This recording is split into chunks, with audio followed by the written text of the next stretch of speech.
This show is only for mature audiences.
Woke up in the dark with a dot on my neck. Memories fried like a government tech.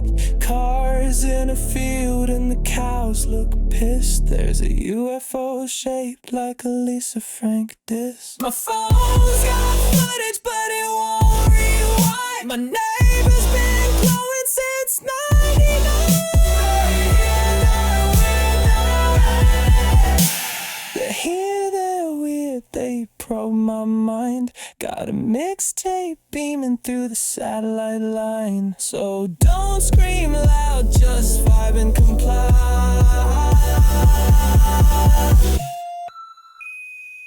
It's phase 5, baby, beam me up high.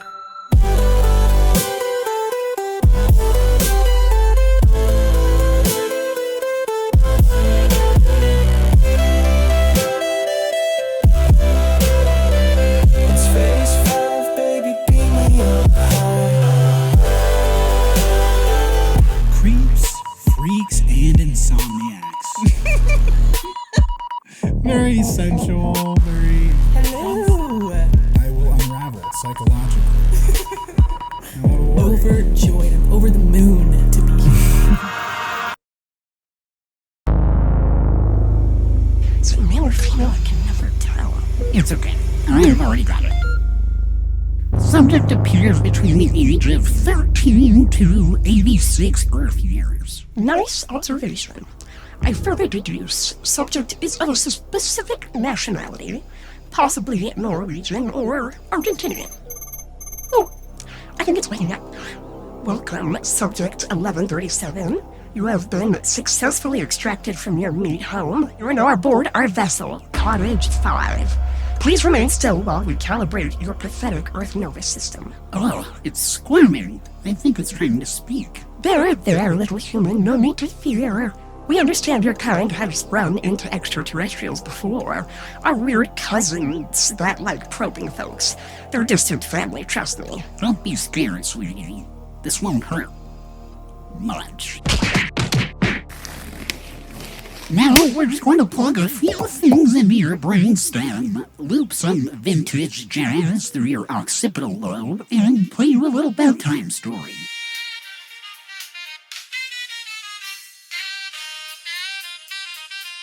Tonight's probe, the War of the Worlds Panic of 1938. Or, as we call it on Gork 9, the hilarious time Earthlings screamed at their radios and tried to shoot the moon. You're going to learn about Orson Welles, mass hysteria, and what happens when humans mistake fiction for invasion. Again, your ear holes will be graced with not only that, dear human. We'll present one or two more encounters with what you might call the third kind. So lay back, open your mind, and if you feel a little tickle behind your eyeballs, that's just the curiosity juice kicking in. My name is Janiscalia Arioastropolis, but on Earth, you can call me Camilla. And I'm your host for today's show, Crimbo Blambo Twatson. but my Earth name is Oliver. And we hail from Ecto Cabin Prime. Human, we're going to subject you to our Gazer Beam content, our trending space podcast, and hope you enjoy your stay. Millie, flick the switch so we can start the show.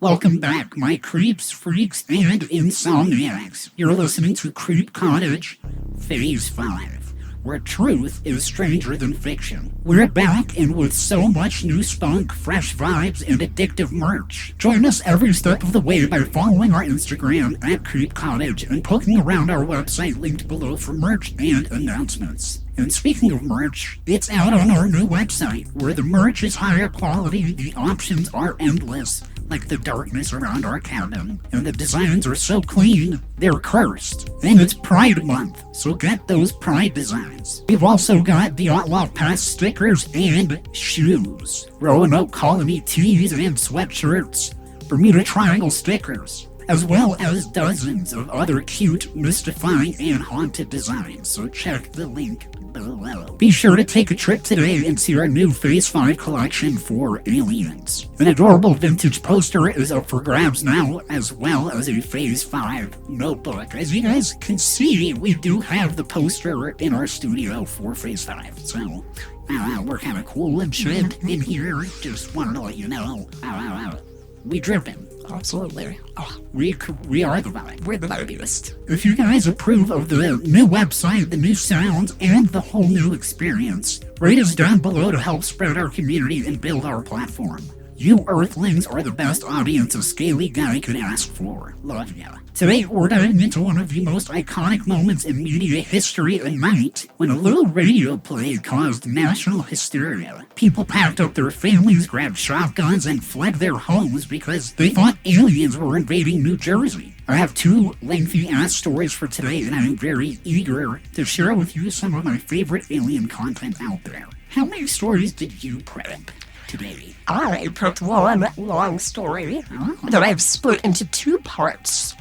Over 60 people had accounts of extraterrestrial encounters and sightings around this area in Zimbabwe for days leading up to the particular incident I'm covering, and even up until this day. So, yeah. Oh, so you got a thickie, just a single. Lots of quotes, just like a lot of cheeked up. Yes. One for each cheek. I dig it. Do you want to start today, or do you want to go after me? You can start. Okay. I am a bit of a veteran of the show, so, but also the creator, and have been here since day one. So, yeah, I'll gladly take the lead.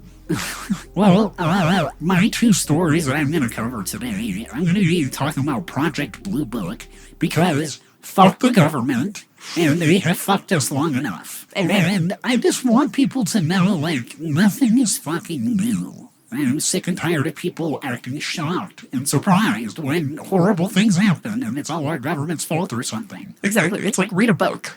Right. Oh, I'm sorry. Read anything. Read anything. I'm sorry. 451. Exactly, 1984. Excuse me. Literally anything. And you'll know right away. But most of those people also do claim that they're like, oh, this is so 1984-esque, and it's like, oh, have you read the book? Whoa, no, but yeah, it's like, okay, clearly.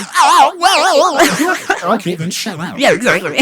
If you don't know what you're talking about, then shut your mouth. Yeah, exactly. It's fine to be like, that reminds me of the concept of said film, or said book, or philosophy, but don't just sit there and be like, I actually really love the concept of nihilism.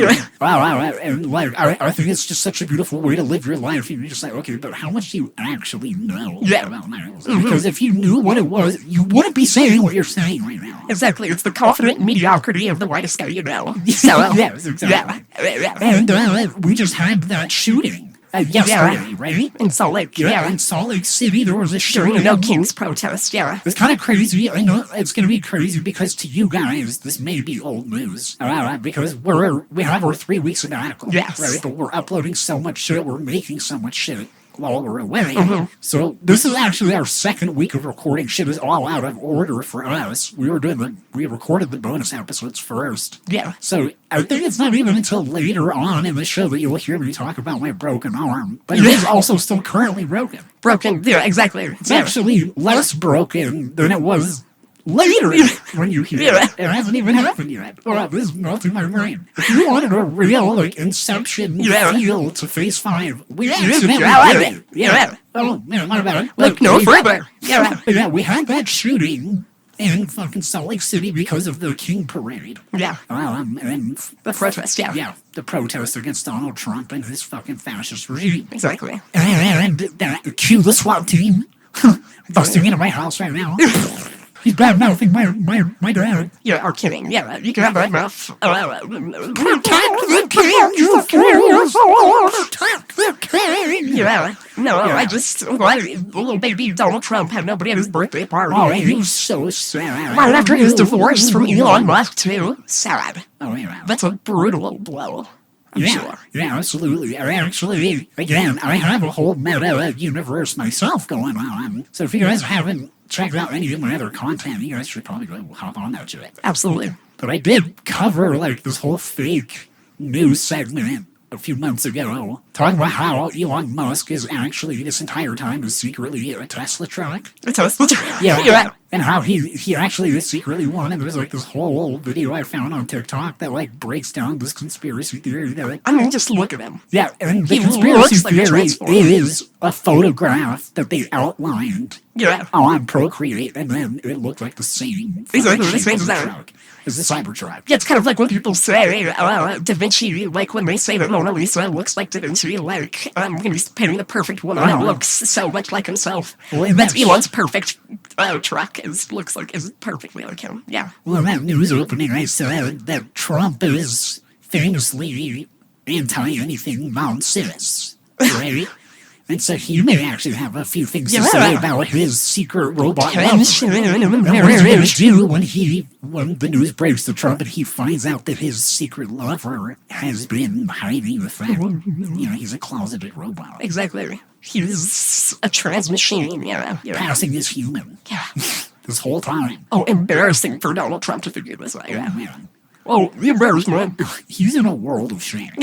You're entering a world of shame. You're entering a world of shame. So, going back to Project Blue Book, it's just the government it's not new that they like to hide things from us and act like it's none of our business, when it actually really has so much to do with our daily lives. Project Blue Book, in a nutshell, is the U.S. government's program that they initiated, like in the 60s or so, because they're like, so we've been seeing a lot of UFOs lately, like an unusually high amount. So let's just make a program to make sure these are just weird eyewitness testimonies of random shit like a frisbee and nothing more. Mm-hmm. But then they started looking into stuff and being like, it turns out this shit's kind of probably most likely true. And then they just put a giant fucking lie and, like, covered it up and just put a lid on it. And they're just like, well, sorry,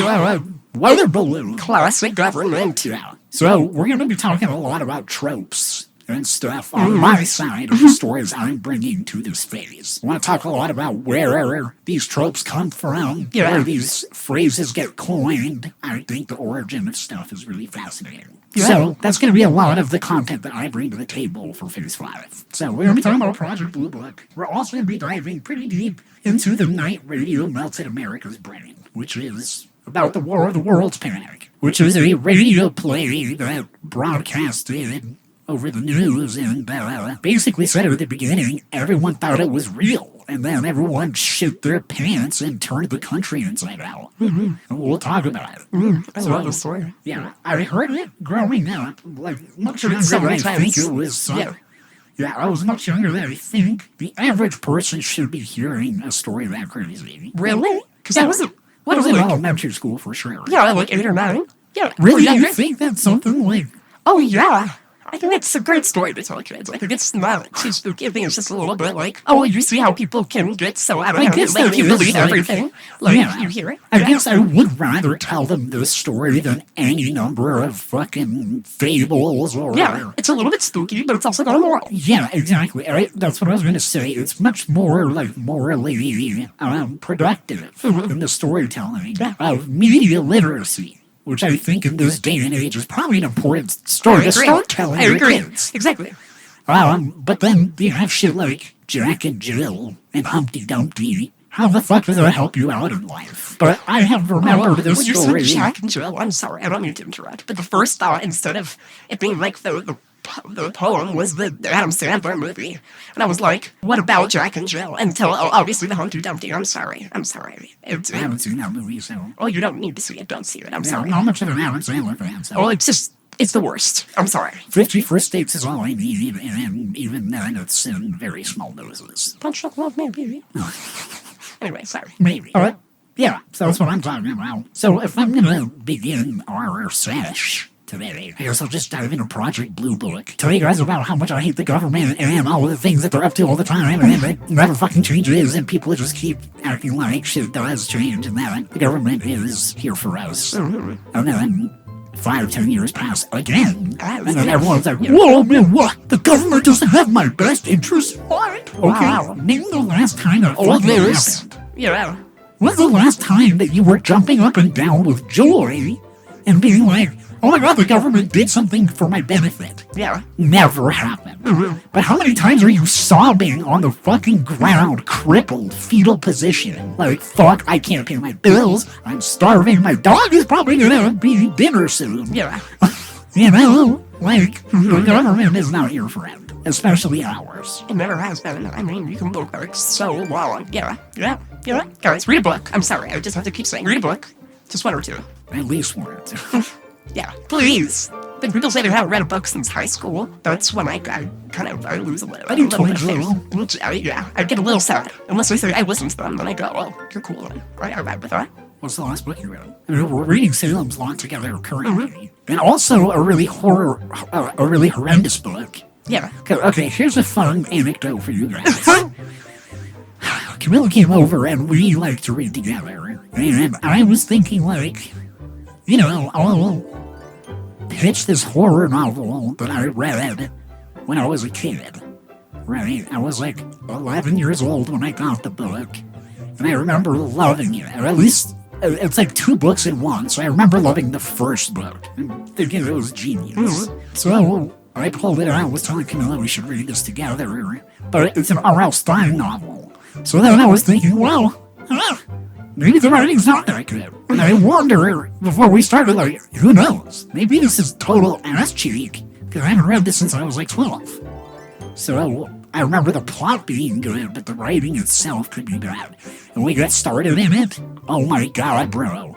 It's one of the Fear Street novels, and it's called Party Games, okay? If you guys know that novel, you guys may be thinking, like, yeah, it was, like, a pretty interesting plot, but, yeah, the writing is insane. It literally has the shit you're not supposed to do in any book. Hi, my name is Stephanie, I'm 17 years old. Other girls. Yeah, it's so bad. Yeah. And also the fucking, like, thinking to herself. She's like, so clumsy. Oh my gosh. Yeah, I'm such a ditzy, clumsy piece of shit. Tripping over everything. It's her love interest, of course. Oh, and spewing too much information. Yeah, exactly. She's like, literally, like, fucking too much information.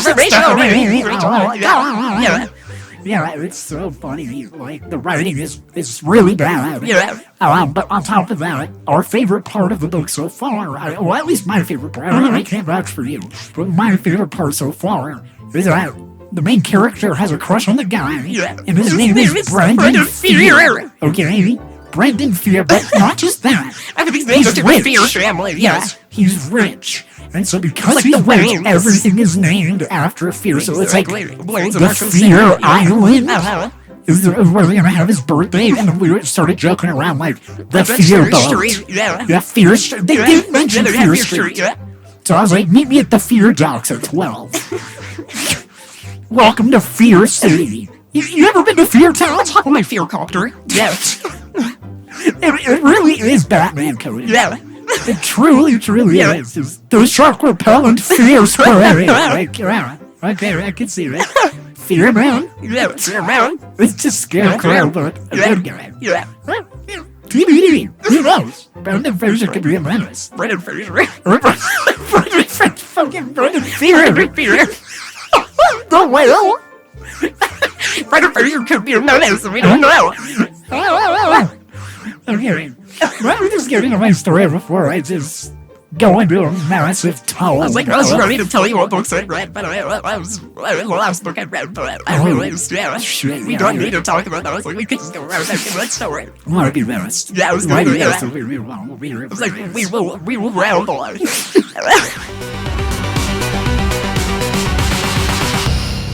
Well, our story opens during the closing months of World War II.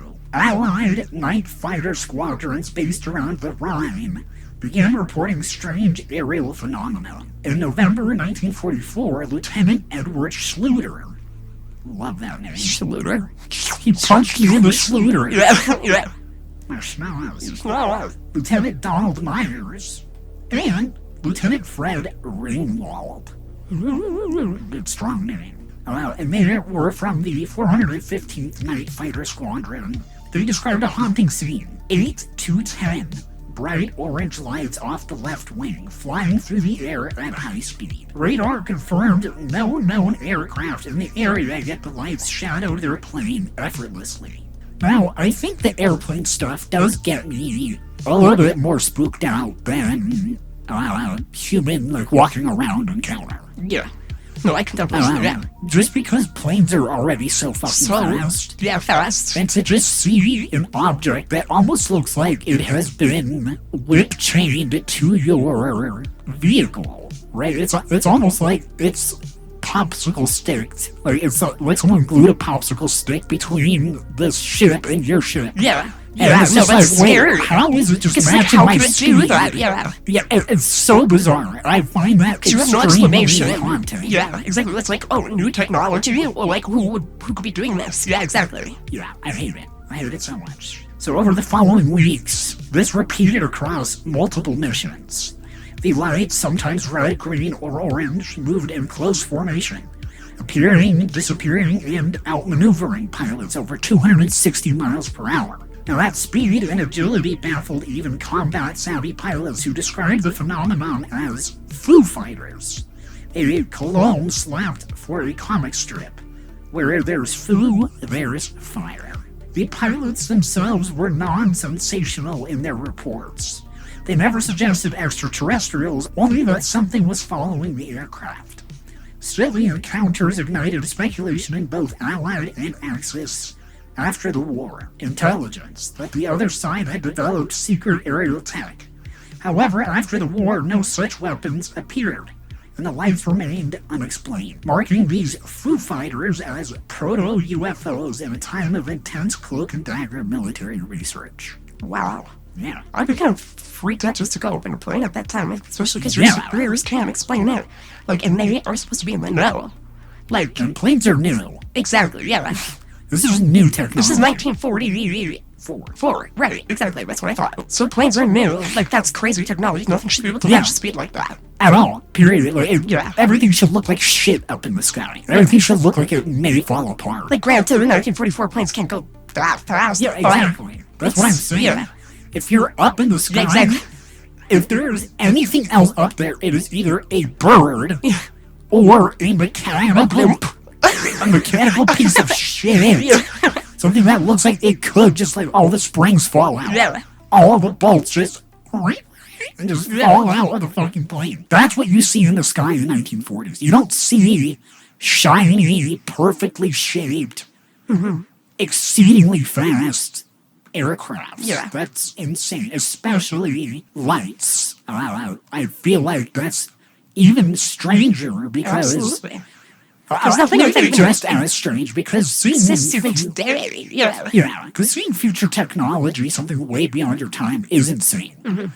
But also seeing a light where you can't even explain what the source of it is, but it seems to have some kind of intelligence behind it, is very unnerving. Exactly, because it outmaneuvered the pilots. Right. Which means that it had its own, like, like it was being piloted, or like it was its own intelligent thing. I just always wonder what that is. Yeah. Glowing orbs, because people say that it is a ghost when they see it on ring cameras and shit. Exactly, which But I'm like, then in the sky, it's a UFO. Yeah. But then, is it a UFO? What could just be like- glowing ball? It could That's just not a ship. be like the Nope aliens, where it's like that is the alien. Yeah. Maybe yeah. it's a lost ray gun clip. It grew sentience after leaving. Yeah.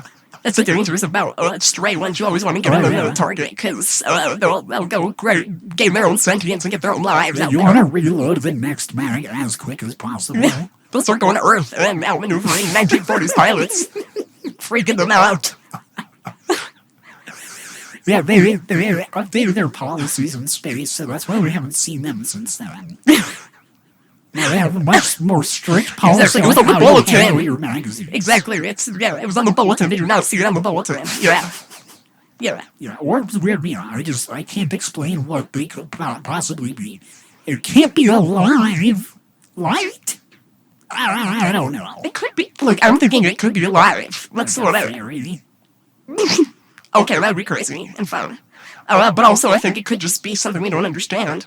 Like, it's a completely different, being we just can't comprehend. Like, maybe it's someone's conscience. Maybe they're, beaming from another planet, and they're beaming light things, and they're just playing with pilots for funsies. The only, organic living thing I can ever think of with, glowing orbs is I'm just so far away I can only see the glow. I'd have to be so close to it I can finally see the image inside, the shape. Yeah.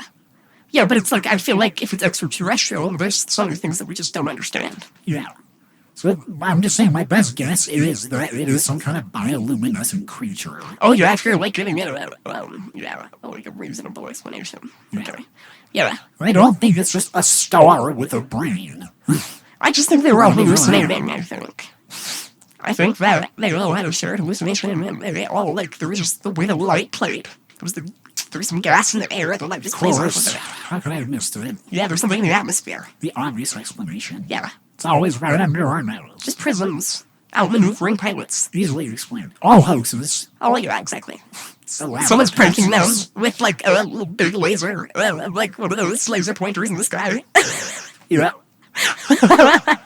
So a massive laser pointer. Yeah. Heavily fucking with them. Exactly. Well, by December of 1944, the embedded journalists like Robert C. Wilson, who brought the story into press awareness in what began as squadron-level curiosity, which soon became a symbolic puzzle, a high-speed, unexplained light defying physics and fuel, haunting the night and the minds of those who flew into it. So fast forward to June 1947, 3 years later.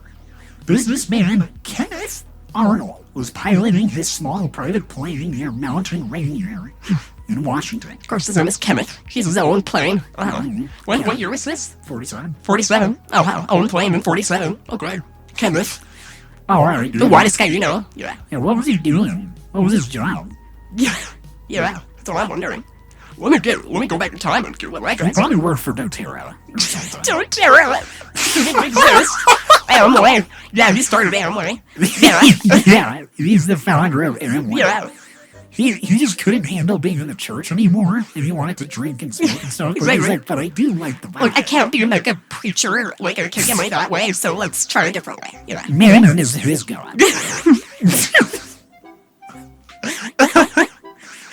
You can look it up. It legally says it's not an MLM. It's not a pyramid scheme. Those are legal, of course. I will look this up because Later. if you weren't a pyramid scheme, why would you bring this How up? would you be telling me that you're not a pyramid scheme? That's pretty No, I know it sounds sus. Look at a corporate structure. It does. I didn't even think that until Yeah. you said that. Yeah. You were doing good at the CD. You to understand. I wasn't clued in until you. You clued me in. Yeah. Fucking I'm not a good. scammer. Yeah. Yeah.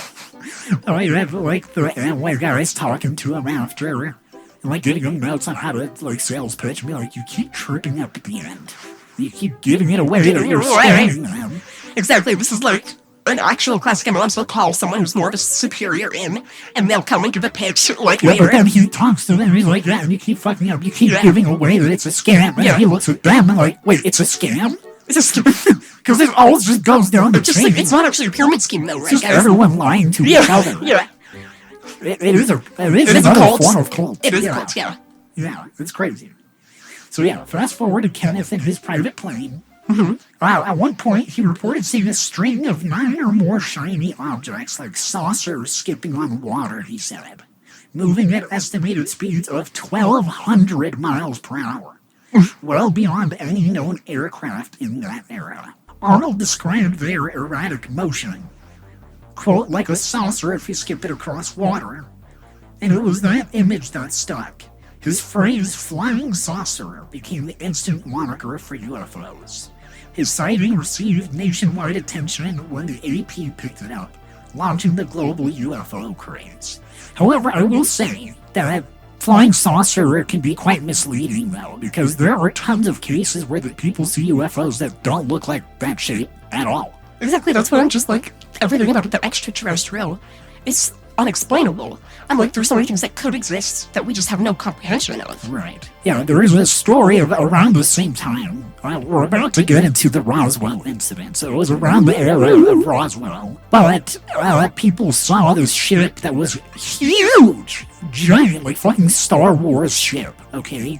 Giant fucking thing. And it was the shape of a cigar, is what everyone said it looked like. Blimp. But they had 4 different groups of witnesses that were hiking or camping or driving on the road nearby that all saw the same thing and never spoke to each other. So they have great witnesses for that story. It's just another shaped cloud. Clearly. Yeah. That glowing It's a cloud blimp. with It's all an the blinking upside down lights. blimp. Explanations. Left and right. Or they're all one acid. Well, their cover-ups just stink. Maybe they all did get together. And they're Well, just, that's what I'm saying. Like, oh, look at that cloud. The one with all the blinking lights in it. yeah. What are you talking about? I mean, obviously that's not a cloud, dumbass. Well, it's a cloud covering a blinking light blimp. They dressed up as a cloud for Halloween. It's June.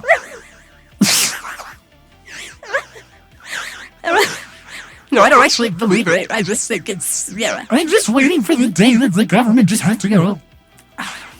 All right, you got me. Yeah, exactly. No, Oh, we're they're pointing acting. fingers. Yeah. I think a lot about Walking Dead because I feel like that show's really good at like breaking down and stripping away like everything unnecessary about society and like big groups and governments and things. And I just want so badly to just see the visual of just one guy who fucked everything up and everyone else cornering this bitch somewhere. Mm-hmm. Be like, you did this. You've been lying. We know you're lying. You're not fooling anybody. You're so dumb. Yep. And then just having to stand there and have no choice but to look at all 1,000 eyes and just be like, all right. Yeah, I fucked up and I've been lying. Yeah. I've been actually a horrible piece of shit. Be gentle. But politicians don't get that. They have bodyguards. Except for families and Oh, stuff. yeah, exactly. Yeah. The only people of the CEO, we all know what happened. Yeah, call it Insurance. king, president, prime minister, whatever you want. It's all the same fucking shit. Yeah. Oh, we should just, I'm like, advocate for murder. Just like, let's go murder them right now, guys. Oh, guys, the CEOs are waiting. They're waiting.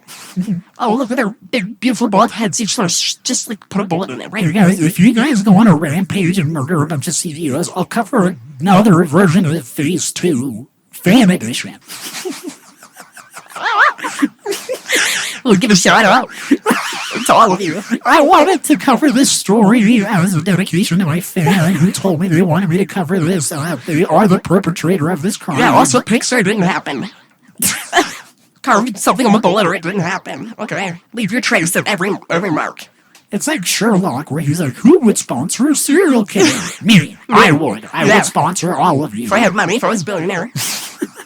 Yeah. But then I'd be part of the No, I'd be problem and part kill of the problem. myself. Yeah, exactly. Put a gun in my mouth. I would be the last one on the list for you guys to terminate. Yeah. No, I'd be like a samurai. I'd give myself an honorable kill. But if you're going to do it in true samurai fashion, you do need a second person there to lop off. Exactly, that's what. Yeah, exactly. That's what I'm saying. Yeah, they have to be there. So, Okay. Yeah. One last job for you guys. And I'll pay half. Yeah. I'll pay half the price of a normal person just because I am doing half the job myself. So I'll pay half what it's worth. Exactly. So the event of the flying saucer keyed into Cold War anxiety pretty hard. People across America began reporting unexplained lights, metallic shapes, and strange throttle-defying aerial performance. Well, I do have to say, it is a thing. It just really is the truth. One person freaks out, Everybody freaks the easily fuck out. influenced. Yeah. People are sheep. It's like, especially if you see something, like someone has said that they've seen something, you can mistake something for that really easily. Like one time, I'm just giving this as an anecdotal evidence, but like one time someone saw in our neighborhood a bear, apparently. And I was at someone's house, and I saw in their backyard, I saw a bear, and I was like, oh shit, that's actually a bear, that's actually a bear. It picks its head up, it's actually a deer. So, like, if I looked away, and, like, freaked out, that could have been a bear in my mind that this whole time. Anyways, like, you see what you want to see sometimes. Right, yeah, totally. Yeah, people are probably just lying. That too, yeah. So Arnold's sighting became the go-to reference for all future sightings, and that's where I really think people are fucking lying. The cigar one? Yeah, that's intriguing. Yeah, because multiple witnesses didn't speak to each other, and they all saw a completely different shape than the mainstream shit. Yeah, everyone else is like, speaking of flying saucers, I did see one the other day, and they're like, okay, you're full of shit, bro. Exactly, because flying saucers has just become a part of the zeitgeist right. At this point. So, yeah, totally. If you've seen any media, like, you can even look at the movies that are coming out around that time. So it was just all cylindrical discs and luminous arcs and anti-gravity goblins in the sky and whatever. We got sick of it.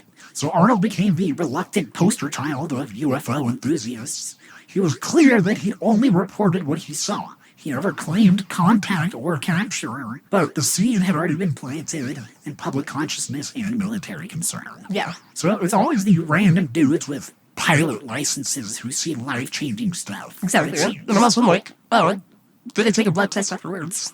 Well, yeah. Kevin's probably just trying to get to work and suddenly inventing an entire genre of YouTube conspiracy thumbnails. Yeah. Stress dream. Yeah. Yeah. Hallucination. So following Arnold's sighting, UFO reports skyrocketed. Nearly every weekend saw jets scrambled across the country. Yet, interceptor pilots consistently found themselves unable to catch, radar lock, or even detect these objects. One iconic case involved the Nash Fortenberry sighting over Virginia in 1952, July. 2 commercial pilots reported 8 UFOs in echelon formation. Ground witnesses corroborated, and pilots noted precise, synchronized movements unlike weather balloons. I'm gonna ask really quick, what is echelon formation? Like, am I dumb for asking that? It is a military or other organized group formation where units are arranged diagonally. Exactly, because that's what I thought it was. Okay, that's very intriguing, yeah. There's been even later reports about, even like recent reports of things without formation, and film of things like that, so that makes sense. Yeah, it totally makes sense scientifically, like making everything easier to fly. Yeah. For everyone else in the fleet. Mm-hmm. So, taken on by Project Blue Book, this case was actually never solved. Of course, like, I feel like they're not doing much, especially in this era. Not solved. I feel like they're actually kind of sitting on their ass. Maybe they're like trying, but like, well, there's not much you can do. It's just, I wish that the public's perception of the government was true. That they were sending out these secret agents all the fucking time, like every fucking day. Yeah. And just under your nose, they're investigating things and doing X-Files episodes and Warehouse 13 shit. Yeah, but honestly, it's like they're probably overstaffed. Like, they have so many projects, it's probably on the back burner for a lot of them. But why? If this is your sole job, just go do it. Like, I don't know if that is their sole job. Like, but it should be. Yeah, I do agree with that. Although people do laugh at, like, Trump for making the Space Force and stuff, so I think it's kind of, yeah. I don't know. If I was the president and I made that, I would then issue a statement of like, hey, I'm sorry if you guys are stupid, but we've been checking this shit out since the 60s, and you jokers actually keep making us stop for some reason. Exactly. It's like, are you scared? What are you scared? Yeah. Yeah, it's like the government's like, oh no, they're on to us. Yeah. And then they literally stop. Yeah, exactly. For like 2-3 years, and they're like, just can't believe it. Yeah. Okay, I think the coast is clear. And then they just come up with a new project under some other stupid new name. Mm-hmm. Oh, Project Tangerine. Shove it up your ass. Yeah. It's so stupid. Mm-hmm. Lazy ass names, lazy ass people, lazy ass results. Exactly. Yeah. In fact, hundreds of jet interceptions over the 1950s featured no radar returns or physical footprint, just glitchy radar echoes, eyewitness reports, and inexplicable acceleration. Investigators wondered, were these experimental Soviet craft, optical illusions, refugees from alternate dimensions. Once the flicker into the public domain began, it became clear UFOs were not isolated anomalies, but recurring phenomena born across the skies of America, from Maine to California, and eluding every scrabble of human aerospace ingenuity. Imagine being a top Air Force pilot in 1951, flying a multi-million-dollar jet, and getting smoked by something shaped like a dinner plate. I feel like that's a really tough day at the office. Yeah, I feel like you're reconsidering a lot of things. Yeah. I feel like you're, like... Do I even know how to fly? Yeah. Or am I just up here by chance? Yeah. In early July 1947, something crashed outside Roswell, New Mexico.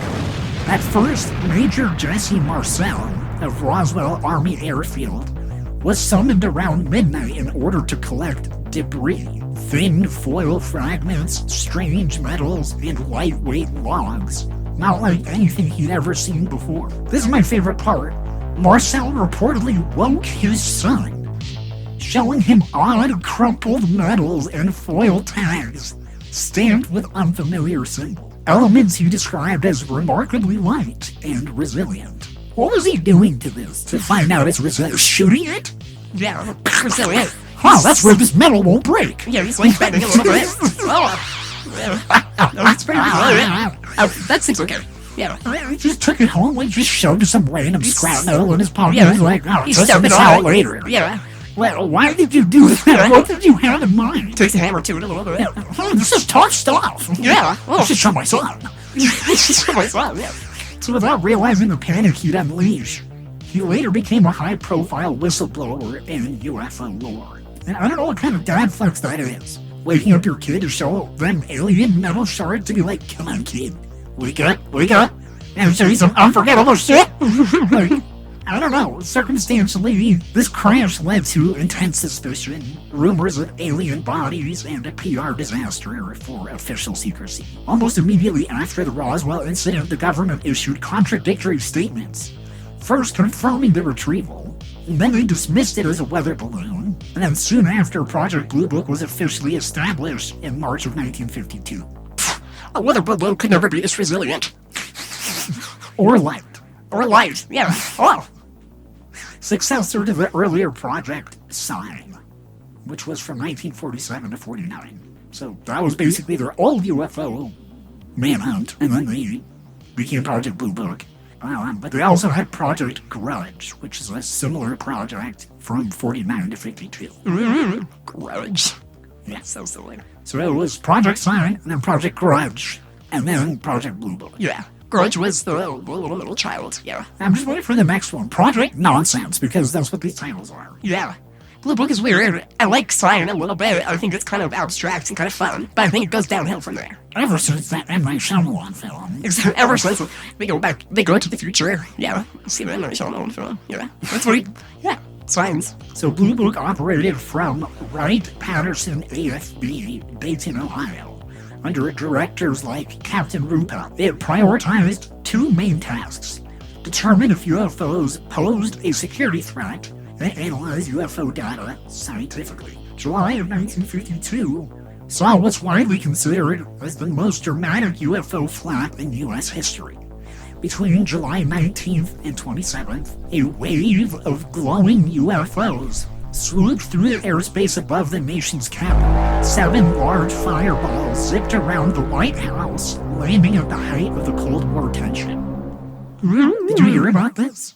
When I first heard this was a few years ago, but I was like, I can't believe I've never heard about this.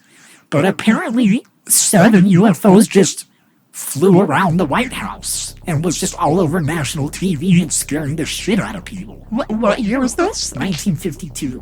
1952. In July. Well, that makes sense because there are so many movies that came out just like right after that were very much, that seemed probably inspired by.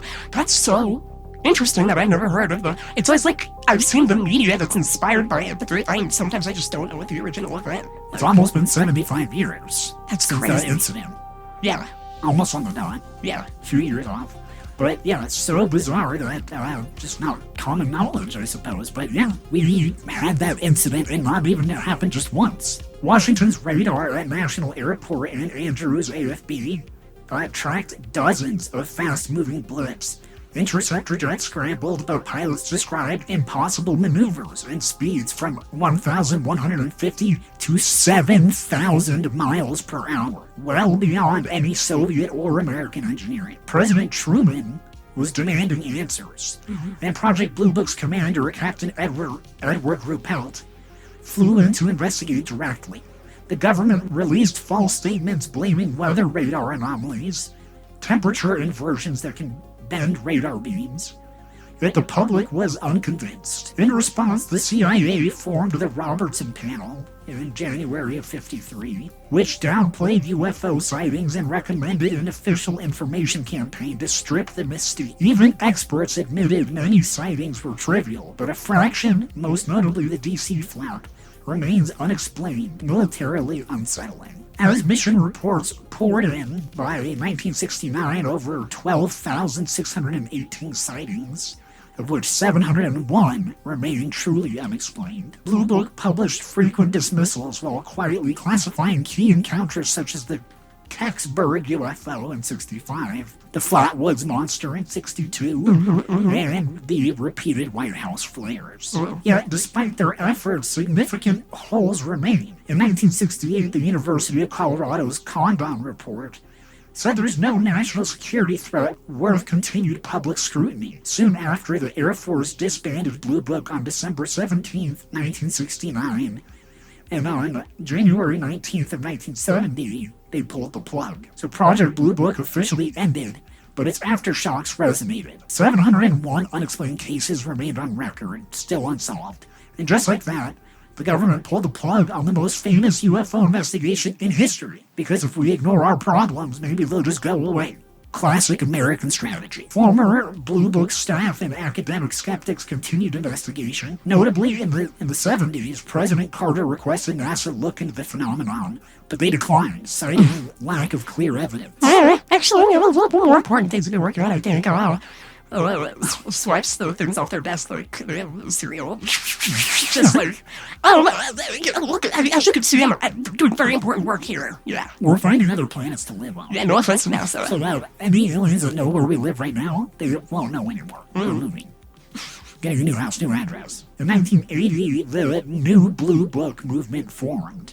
Civilian researchers reopened files challenging official dismissals. More recently, the U.S. government has replaced official UFO research with UAP task forces and ongoing investigations, moving secrecy out of the Air Force and deeper into classified intelligence. With each episode of Phase 5, recall how Blue Book took whispered rumors, downplayed leaks, and declared nothing alien here and moving along. But when jets leap into unseen horizons, mysteries swarm in the sky, that's where our abduction story begins. We see the walls quake with each unexplained light, and Project Blue Book was our first invitation to the galaxy's hush. That's all I got for Project Blue Book. Beautiful. Some fantastic white guy names in there. White guy last names. I'm assuming they're white. I can't know. Like, I don't know if they are, but, yeah. It's a high probability. Exactly. In the military, mid-50s and 60s. Yeah. Exactly. Yeah. I'm like, yeah, pretty much. Who else are they going to be? You know, that is so fascinating. I think I would be questioning a lot of things if I were a pilot. And as someone who's wanted to be a pilot, but it's way too blind to do it. I'm just terrified of flying, honestly. I've never been in a plane, so wanting to be a pilot is kind of silly for me. Yeah. Yeah, that is crazy. I saw Top Gun Maverick and I said I want to be that. I have to do a lot of things to calm myself in the process of flying. Yeah, that makes sense. I think, yeah. No, it's a very relatable experience for a lot of people. It's going to be very stressful. Whew. Yeah. Well, do you want to start your first story? Absolutely. My first half of my story, the title of the story is Through the Minds and Mouths of Babes.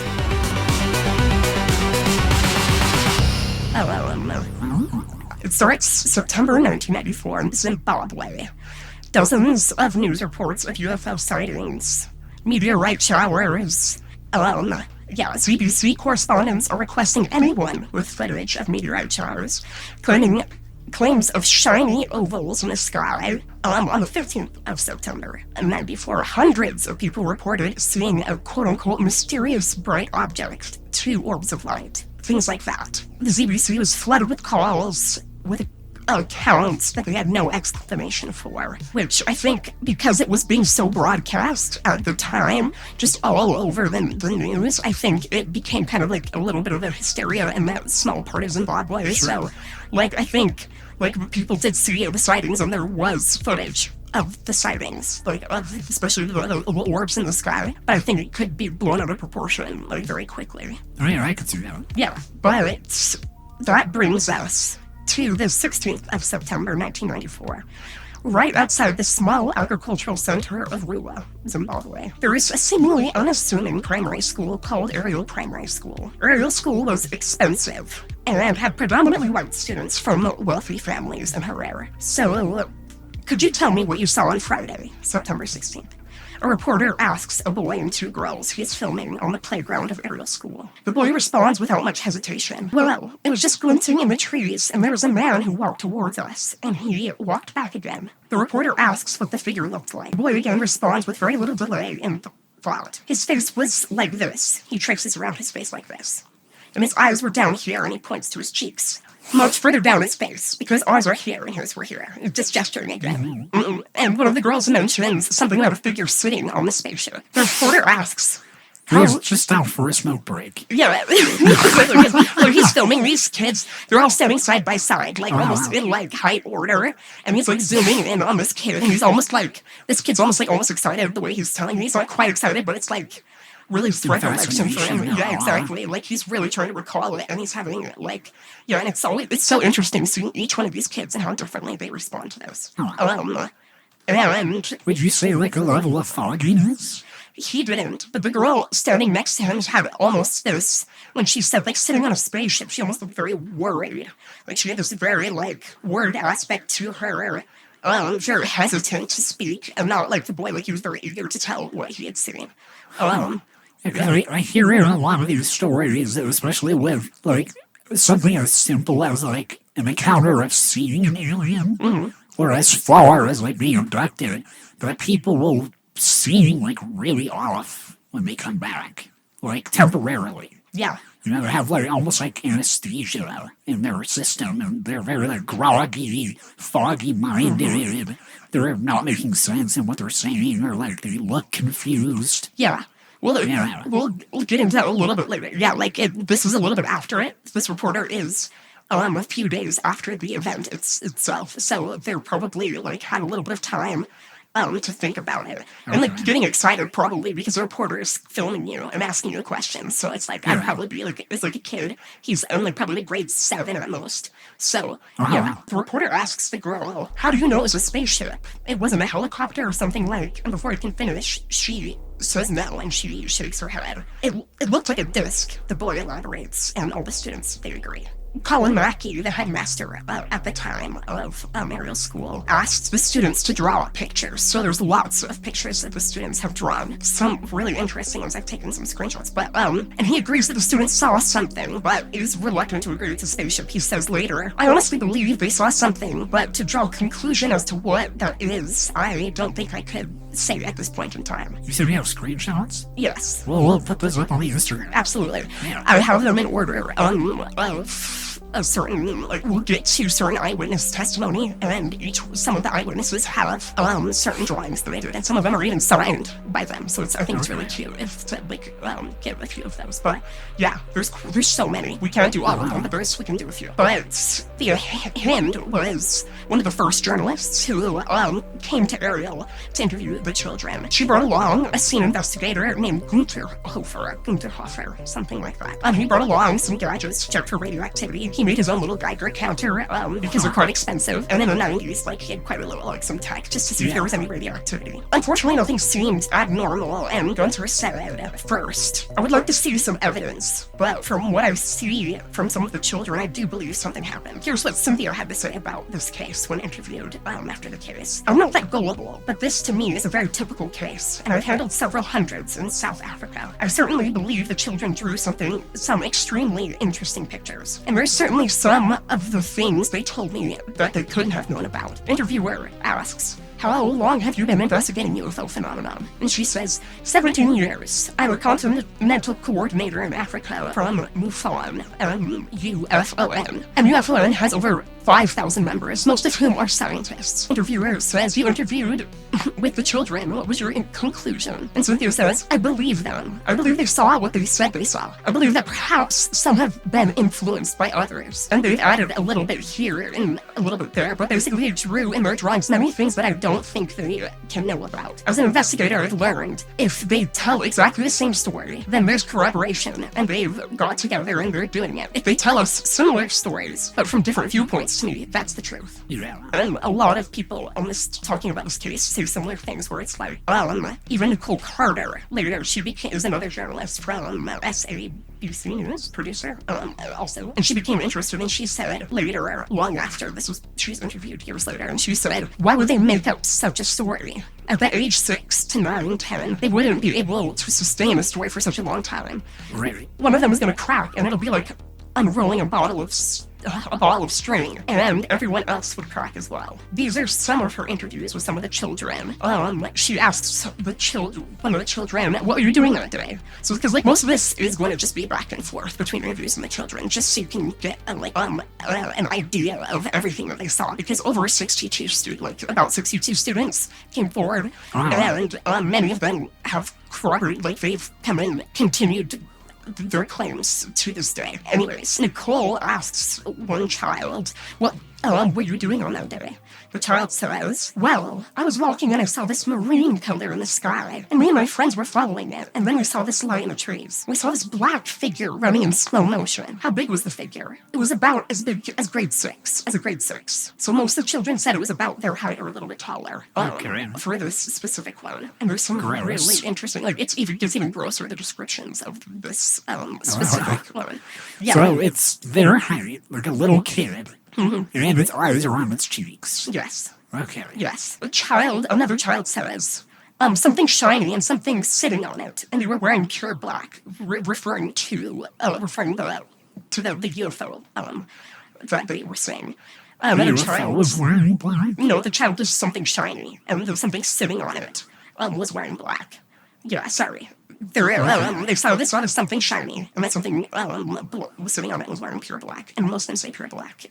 Clothes? Yeah, it's kind of hard to just when the adults describe it, they say it's really hard to describe the skin pigmentation, because even some of the drawings almost show it shaded, from a really pale white to a shaded black. Okay. But some of them say it's kind of like a bodysuit, but you'll even see later. One child was asked how tall, and they said maybe about 3.5 feet tall, which is in a child's eyes. I'm like, that's tiny. That's a really tiny person. Yeah. Another child says one was standing in front of the ship, and the other one had long hair. The one that was standing in front didn't have any hair at all, which I think is very interesting. I haven't heard any of the other children mention hair on them, so it's it's funny because when I think alien, I almost never automatically think an alien that has hair on it. I usually think of something slimy or scaly. It's very rare I picture an alien with hair. Yeah, unless you're thinking of a 60s Martian with the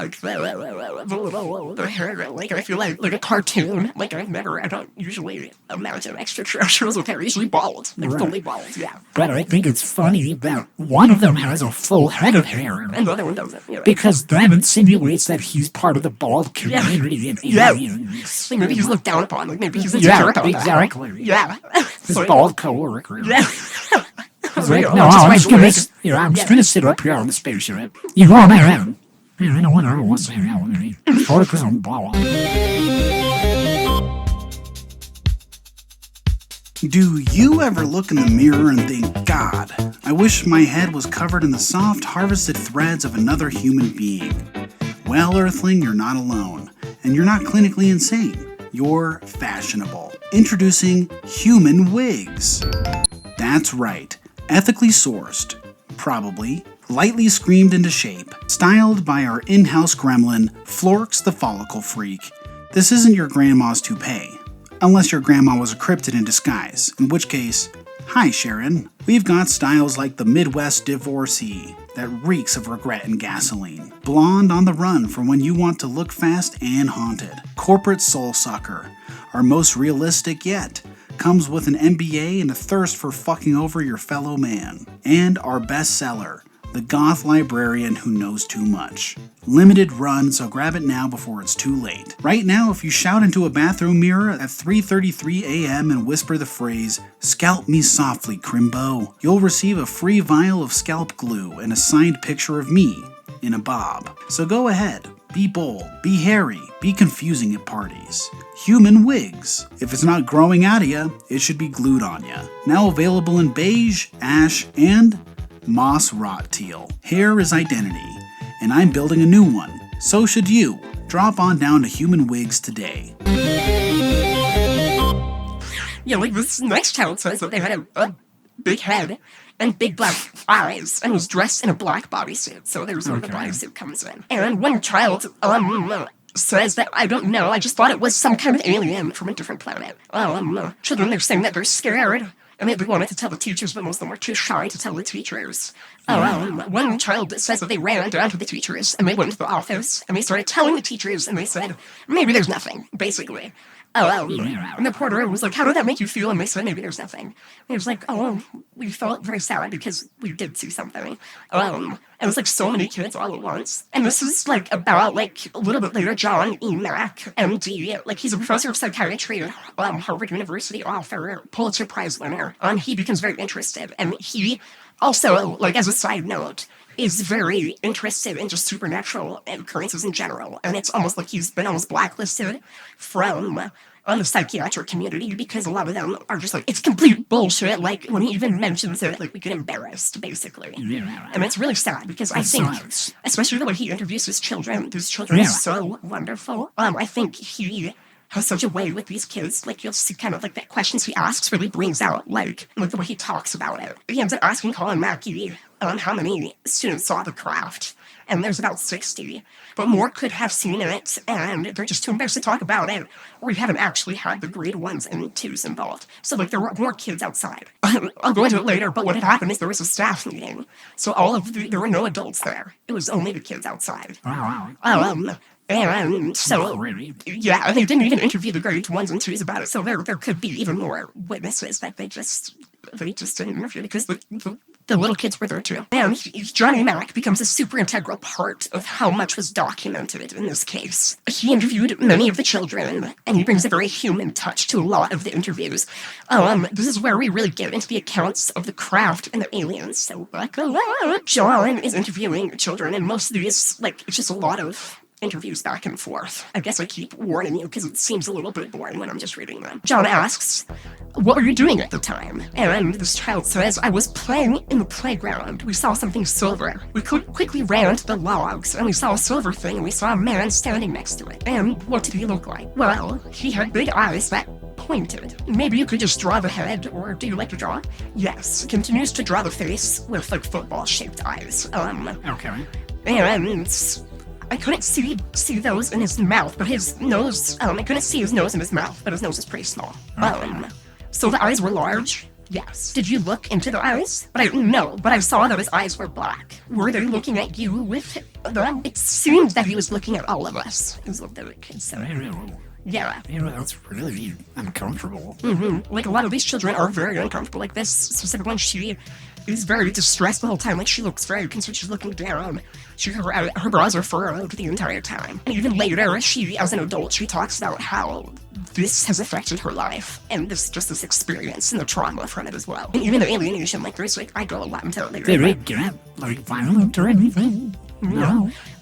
So it was so traumatic. I'll let me go into this next spot, because it's a little bit, because they were so young, it just is a very jarring experience, because a lot of them even say that they hadn't even heard of UFOs before, and they didn't know what they were, or aliens, and so they didn't have any way to categorize this. But, John asks this child, had you had those thoughts before this experience? And the child says no. And how did those thoughts come to you? Did they come to you from the craft, or did they come to you from the men? The men. Which thoughts? I don't have any elaboration. It kind of just starts like here. And she starts talking about the thoughts. And all of the children start talking about the thoughts, especially looking into the aliens' eyes and the thoughts that they're having in their heads. Oh my God. And the men say those things to you, or how did they get that across? Well, they never said anything. It was just the face, well, the eyes. And later they say, like, you were saying that you thought that they might be trying to tell us something about the future. Can you say a bit more about what your thought is? What was it like? My child says, it was all the trees would go down, and there would be no air, and the people would be dying. I think that in space there is no love, but down here there is what she says. And that's kind of the extent of what I have for the first child. I really kind of hate that because I've never thought about it like that, but maybe this kid's onto something about that idea.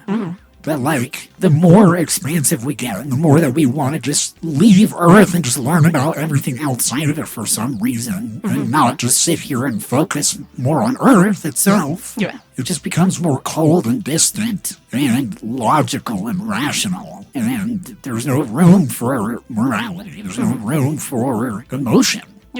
And all of these alien encounters, everything seems so stiff, so sterile, so in the pursuit of knowledge. Yeah, even with like even just space in general, like in Interstellar, Anne Hathaway has that whole like a monologue about love and how that's how it differentiates us from like the things of how cold the universe is. Yeah, I hate that.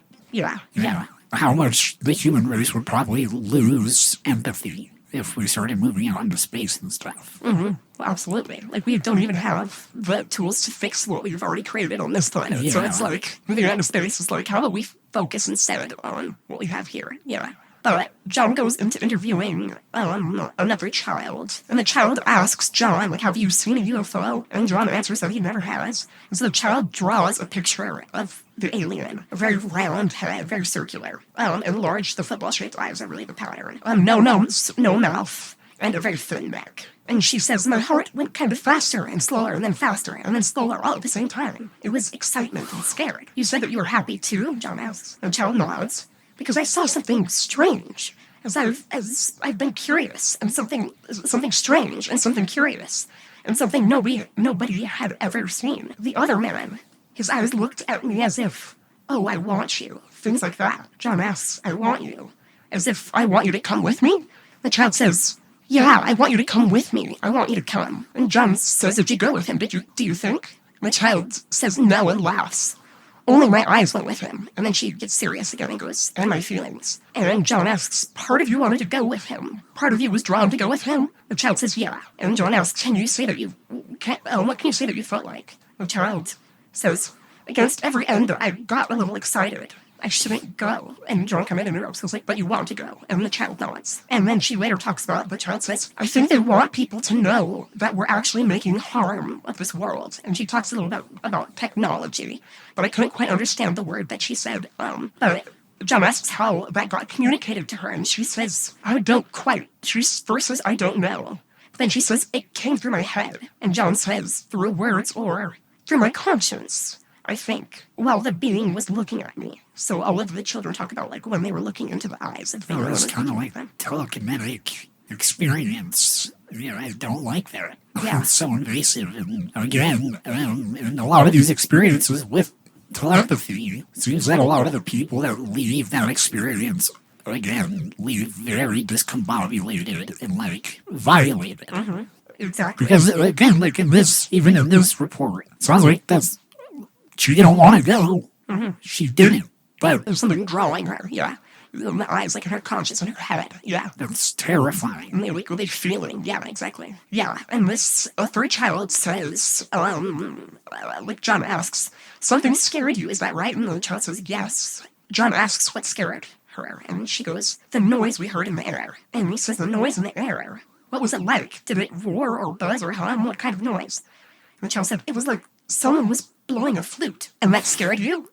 Yes. And what do you do when you were afraid? I ran away from it. I told the teacher, but she said forget about it. And what made you scream? The child says, I was just getting very scared. What were you scared would happen? No, don't be afraid to say, even if you think it's not sensible. Just tell me what you were afraid. Like, I don't know. I just like the way he interviews these guys. I thought the aliens would attack me. And he says, would attack you? And do what? Hurt you? Yes. How did they do that?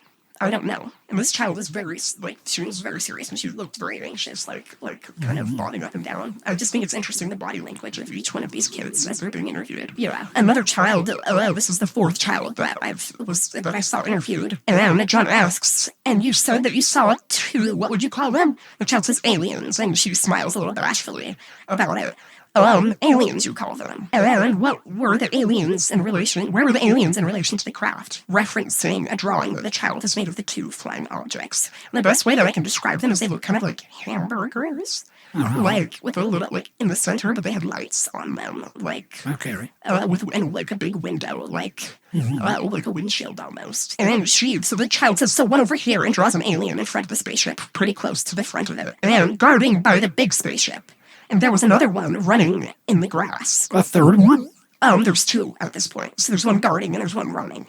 There was one sitting on top of the spaceship. I can't remember if this one had gotten down, because some of them said it was like a platform, and one said that it had gotten down from the platform. But they move at incredible speeds. They say later, really fast. So it is possible that this was later, after they were not sitting on the spaceship, or this child just saw a different thing. It was about later.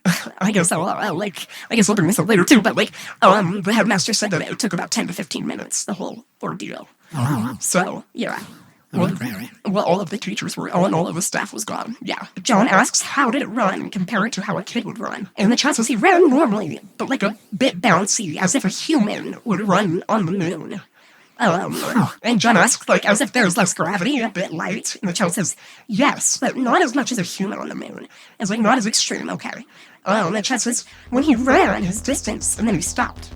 They looked at us for a while. Then he went back again. And it's basically a lot of them saying they're going back and forth, really fast, just running back and forth and looking at the students, and running and looking at the students. And we're just doing it again and again. Yeah.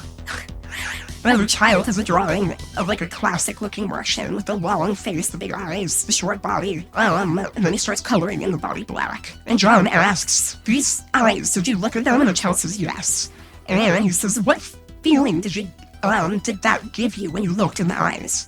The child says, it made me shaken. It was a terrifying feeling. A terrifying feeling? What made it terrifying? The way he looked at me. How did he look at you? Like an old woman who hasn't seen a kid before. She looks at you like this, and he squints his eyes and looks, and it's so and glares like that. And it's kind of and then later John asks, I'm going to ask you to do something to try to just be in that feeling for a moment. Try to remember that terrifying feeling. I know it's unpleasant, but nothing bad will happen. Just try to tell me what's in the terror and what it might be about. The child says, it was making me all scared. My heart was now starting to pump fast, and it was making me all woozy. John says, woozy? Like you were going to faint? And the child says, yeah. And John asks, did you faint? John says, no. I was looking at him, right? And he was looking at me, and I couldn't just keep looking at him, so I just stopped, and I looked sideways, so he couldn't keep making me feel faint. And John says, but you kept looking? Why did you keep looking? The child says, I don't know. Something just attracted me to it. And John says, something attracted you, yeah. I hate that so much. Such a common theme in alien stories is I couldn't help myself. I felt like every fiber of my being didn't want to do it, but then at the same time, something pleasant and alluring about it. Exactly, you want to go with them. They're come with me. Yeah. It's so just terrifying. Yeah. It just reminds me of a beautiful poisonous flower. Just drawing you in. Exactly. It looks so beautiful. Yeah. I hate this. Yeah, it's so freaky. So many students, too, And then John asks, what do you imagine that his reason for visiting Earth is? The child says, I think it's about something that's going to happen. And John asks, something's going to happen. And the child elaborates, I think it's pollution or something. And John says, how did he get that idea of pollution across to you? The child says, the way he was staring. So one of them is just this telekinetic psychic message. Yeah. And all of them the same message. All of the pollution, the Earth. Yeah, exactly. And they're not wrong. Yeah. When did this happen? Oh, in 1994. Yeah, this is around the time global warming was starting to become a much bigger conversation. Exactly. In the 70s it really started, but it got kick-started in the 90s, yeah. So yeah, these kids, it wouldn't be on their radar, especially if they haven't heard of what a fucking UFO is before. Exactly, yeah. Some of them have, but most of them haven't. Yeah. If they don't know what a UFO is, they definitely don't know what global warming is. Exactly. Yeah. Another child says, they looked evil because they were just staring at me. And then John says, staring at you, as as if to do what? Just as if they wanted to come and take us. The child is visibly looking distressed, tears are coming to her eyes at this point. And John says, I know it's hard trying to put into words what you felt before, and the child nods. And John asks later, what did you say? What did you tell your mom? I said, Mommy, I saw an alien at school. My mom never believed me. And John said, are you upset your mom never believed you? And she said, yeah, sometimes. And a lot of, this is a very overarching thing, is like this, a lot of these parents just didn't believe their kids. Or later they have their Christian parents who just didn't fit into their worldview, and so they just didn't believe them. And even the teachers, like right now, and John is later is interviewing the teachers, and he asks, so any of you still think that they're just making it up? And one teacher raises their hand, like hesitantly. A different teacher says, the thing is that there were no adults outside. None of us saw it. We just happened to be in a staff meeting. Another teacher says, I believe the children. They came running up here in such a panic, and I mean, even if we had staged it, they could not have run all together like that. They were screaming, ah, and they were here. And the child can't make that up. I mean, children know when other children are conning them. They were like, Right. An about entire 100 of them. class, like, Yeah. pranking the teachers and the parents for their entire lifetime. Exactly. No. And those are the teachers during, like, in 94, like, right after that. Right. Yeah, so, and later some of the teachers come forward and go, like, oh, yeah, like, maybe I should. The teacher that had previously raised their hand to say that they didn't believe the children said they didn't see anything. I think they said, make a make-believe story that they had probably created. That's my theory. And John asks, what do you think started the story? And the dubious teacher says, since reading their time their way, they talk about meteorites and all that stuff. I suppose somebody created the story and sort of thought maybe they had seen something. And a different teacher says, you think the children's imaginations are getting carried away with them. But I became convinced after all the drawings, because so many of the drawings are similar. And also when they wrote their stories in their storybooks, they definitely seemed genuine, because they all wrote completely different stories, but they had seen the same thing. And I think that's what convinces me, because I think I was just as skeptical as everyone else. Yeah. Exactly. There's journals, like so many similar stories. I was going to say this may be the most convincing case I've ever heard, period. Before this, it was the cigar story. Yeah. That's, again, only because we have multiple witnesses in different areas. Exactly. At the same corroboration. time. Yeah, exactly. Right. But even then, it wasn't this intricate. And just hearing kids tell it, I think, really attests to the credulity of this story. Exactly. If this was even like sophomores, freshmen, I may be a bit more skeptic still. But the fact that these are all really little kids. Especially like with a guy who has like a background in psychology. Yeah. Interviewing all of these children. And I agree with you that he's interviewing them so well, being extremely respectful and profound in what he's asking. I think he's asking a lot of really good questions, but I think he's also being very delicate. And, like, again, something I wholeheartedly believe, treating children like little adults and just telling them, hey, I understand that's unpleasant to revisit that, but if you can, like, take your time and tell me what you can. I do like the way he's handling it. And what a fun, thorough investigation he's a part of here. I completely agree. I really do. It's very. I think that especially like he gives so much credence and he listens to the children, and later he references like you just need to ask the right questions and then the answers will come spilling out like when someone's telling the truth. And so I think that's I really do think it's very profound. It's through such young children too. Yeah, absolutely. Yeah. And hearing anything, I think you titled this so well, hearing anything from a child's mouth, when it comes to something this serious, there is this raw innocence and honesty behind it. Yeah. I feel like you can sense. And beyond that, a scope of like, they can't understand everything the way that we do. As adults, so they frame it in such interesting and peculiar ways to think about it. Exactly. The way that they word things when they explain phenomenon specifically, very peculiar, very strange. Exactly, but it's like they describe it in a way where you can imagine it perfectly because it's like it's the most rudimentary way of describing something. So Yeah. Absolutely. Without, like, the taint of, like, outside media and things, like, yeah. Or even too much bias. Exactly. Because they're so young, they can't even have that much bias in their life of how they actually feel about things in the world. Exactly. Yeah. So, yeah, I would even argue that children's eyewitness testimonies can be more accurate. I don't have evidence to back that up, but it does feel true to me. Yeah. No, I completely agree.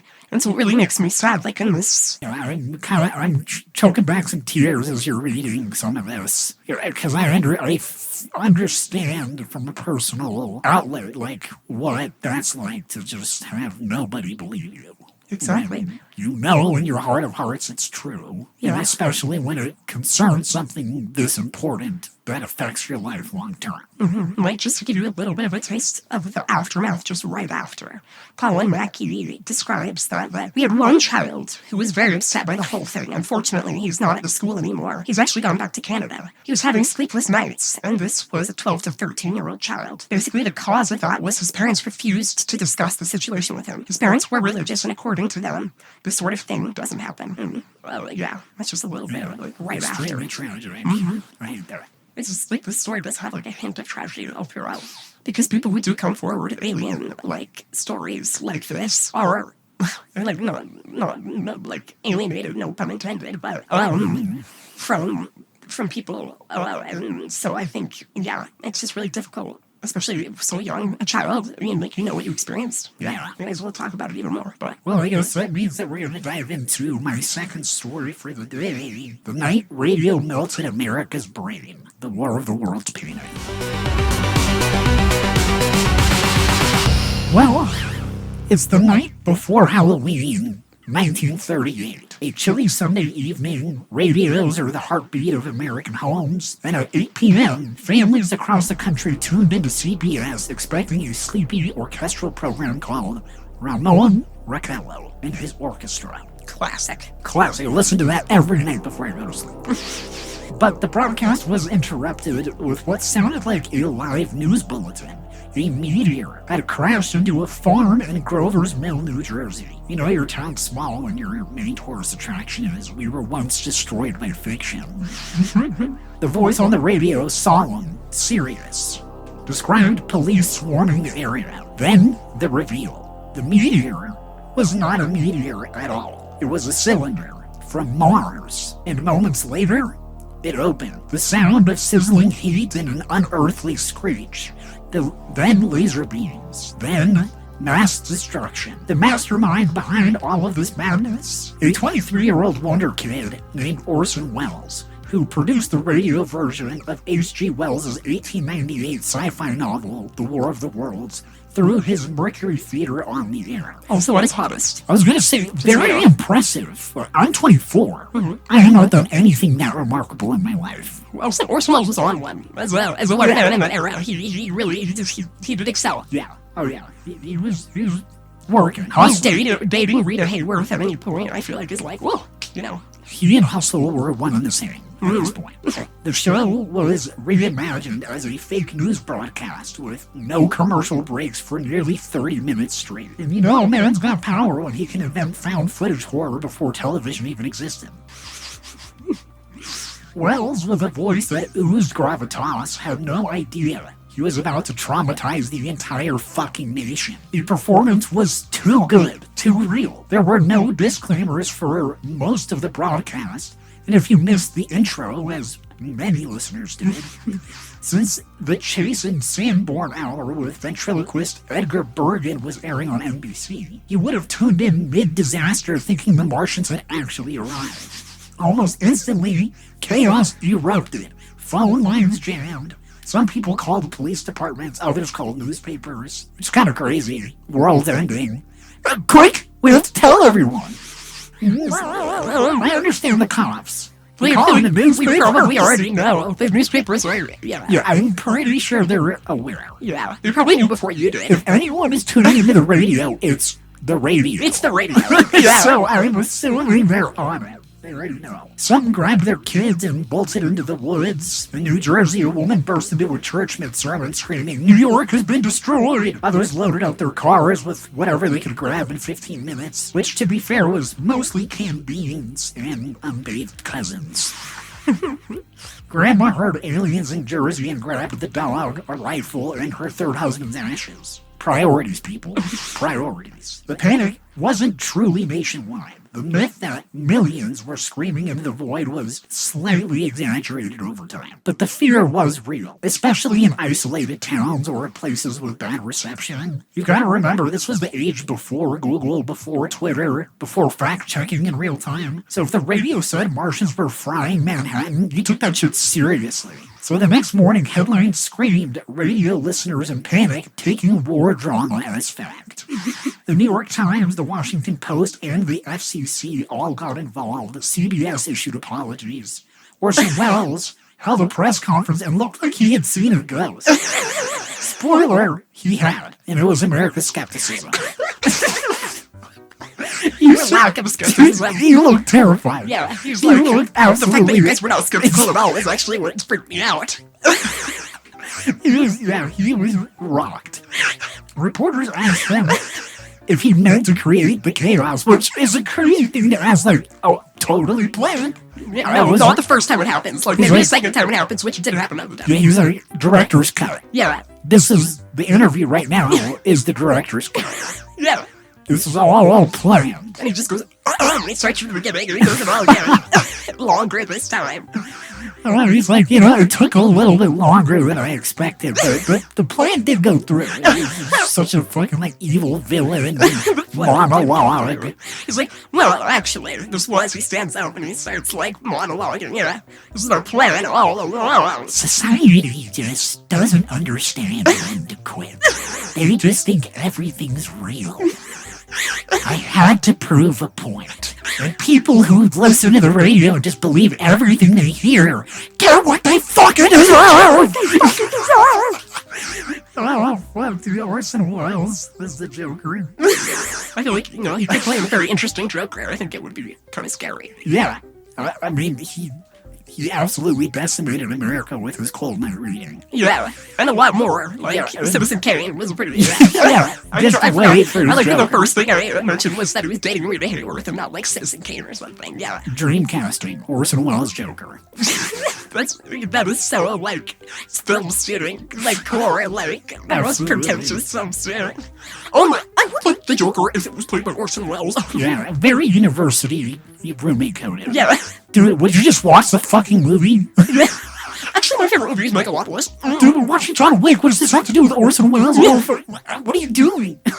So reporters asked him if he meant to create the chaos. Welles obviously said no, and he later admitted that he was shocked people did believe it, and even a little scared by the power that he had just accidentally discovered. But behind the scenes, CBS was thrilled. Ratings had soared.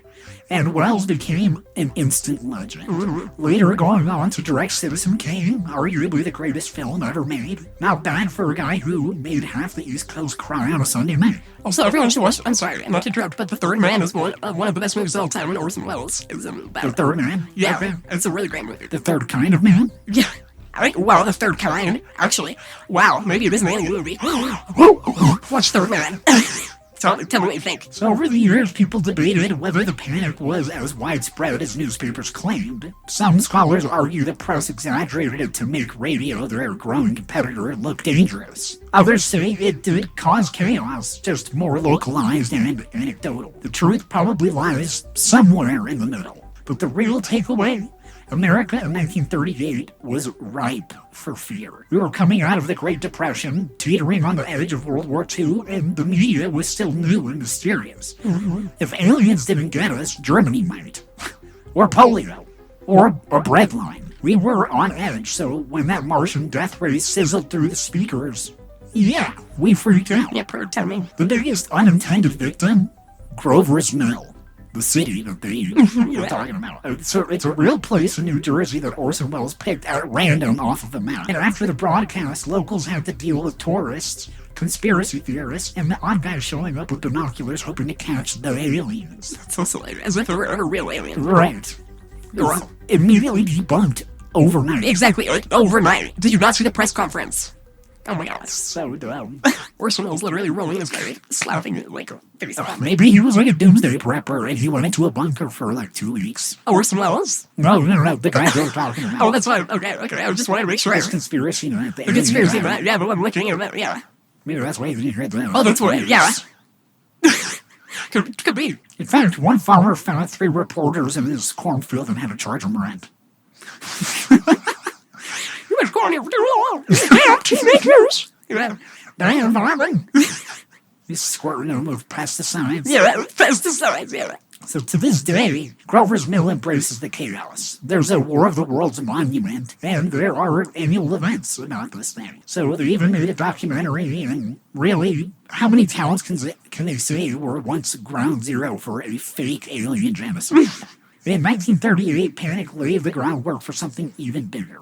An understanding of mass media manipulation. The U.S. government, military analysts, even psychologists studied the broadcast in the following years. They realized fear travels fast. People don't question authority when they panic, and the power of breaking news can override logic in a heartbeat. Turns out all it takes is one baritone voice and a fake news report to melt the nation's collective frontal lobe. Yeah, speak with enough confidence and enough gravitas, and then they're going to believe you. Absolutely. This lesson would echo through American history from Cold War propaganda to 9/11 to, well, the internet today. Orson Welles gave the world its first accidental crash course in misinformation, and it worked. After the broadcast, the FCC didn't fine CBS, but it strongly discouraged this kind of realism in future programming. Networks began clearly announcing when a show was fictional, and Wells never did another stunt like it again. Probably because he realized he'd been this close to inciting a revolution. Yeah. Honestly, if the aliens had landed, they would have tuned in and gone, We'll wait for you guys to chill out. Yeah. We'll wait for it to cool down, maybe a few days. Yeah. Like they do come down that day or all days. And just running around with their fucking hair on fire. Look at those guys. Out windows. Whoa. Yeah. Oh, shit. We will not stop here on the way to Alien Land. Alien World.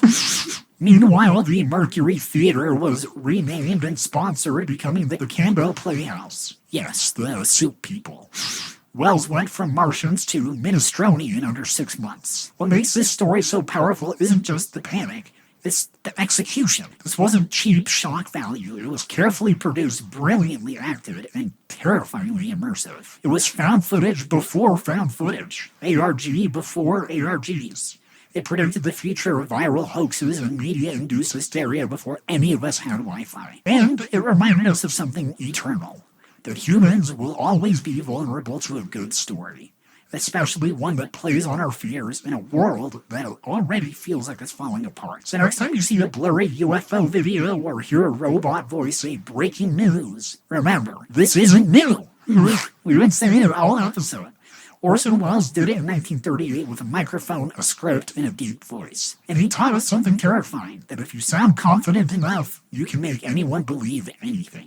Which is why I'm proud to announce that Cottage is now a recognized diplomatic authority on Martian affairs, so take us to your podcast host. Wow. Yeah. Question everything. Moral of the story, question everything. Question everything. So that's it for the Orson Welles story. All right, tell me more about these kids almost getting abducted by aliens before I guess they changed their minds.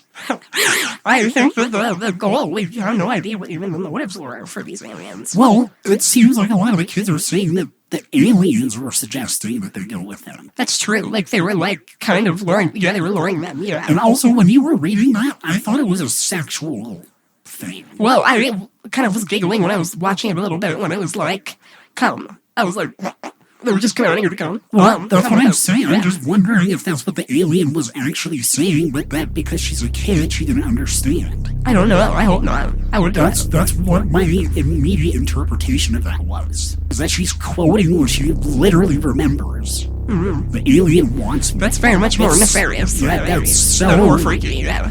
It's disgusting. Yeah. That's why I was so unnerved. Yeah. Because that sounds far too much like a sexual assault on the mind. Yeah. Like, the way she worded that twice in a row? Yeah. I don't know. I want you. Not, I want you to come with me. Yeah. And then I want you to come. Yeah. Not, I want you to come with me. Yeah, but like she didn't hear it in words. This was only just like... Yes, but then why is she saying it that way? Yeah, that's true. That's exactly like what I thought like the first time. I was like, that's a very interesting... The way that But I'm like, that might just be the most innocent way of saying it, and I'm just reading it wrong, so... Maybe, but... Yeah, I don't know.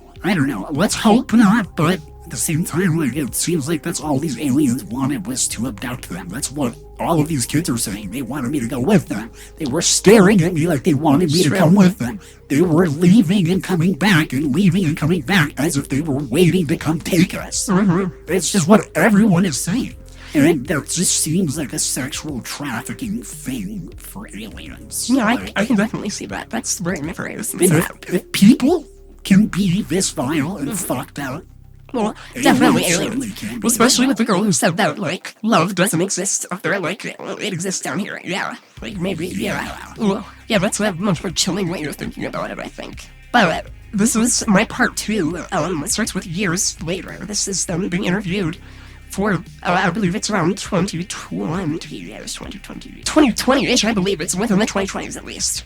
I think it's during COVID. That's crazy. Yeah, like, it could have been a little bit earlier than that, but the documentary that was released with this was released in 2022. Okay. So, That's insane. What was the name of this documentary? On Aerial Phenomenon. On Netflix. Well, I couldn't find it on Netflix. I found it on Dailymotion. That's why I couldn't get closed captions or a transcript or anything for it. Oh, damn. Well, so I had to keep slowing it down and like everything get it. Yeah. This sounds interesting as fuck. Like, I really want to watch this documentary now, but I'm getting my fill right Yeah, now. you get most. I take a lot from the documentary.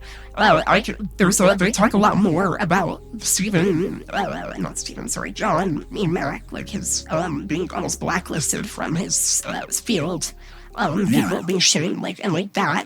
But I felt like that was a cool story, but not super. It didn't pertain a lot to the aerial phenomenon itself. This reminds me of another story that I'm planning on covering later.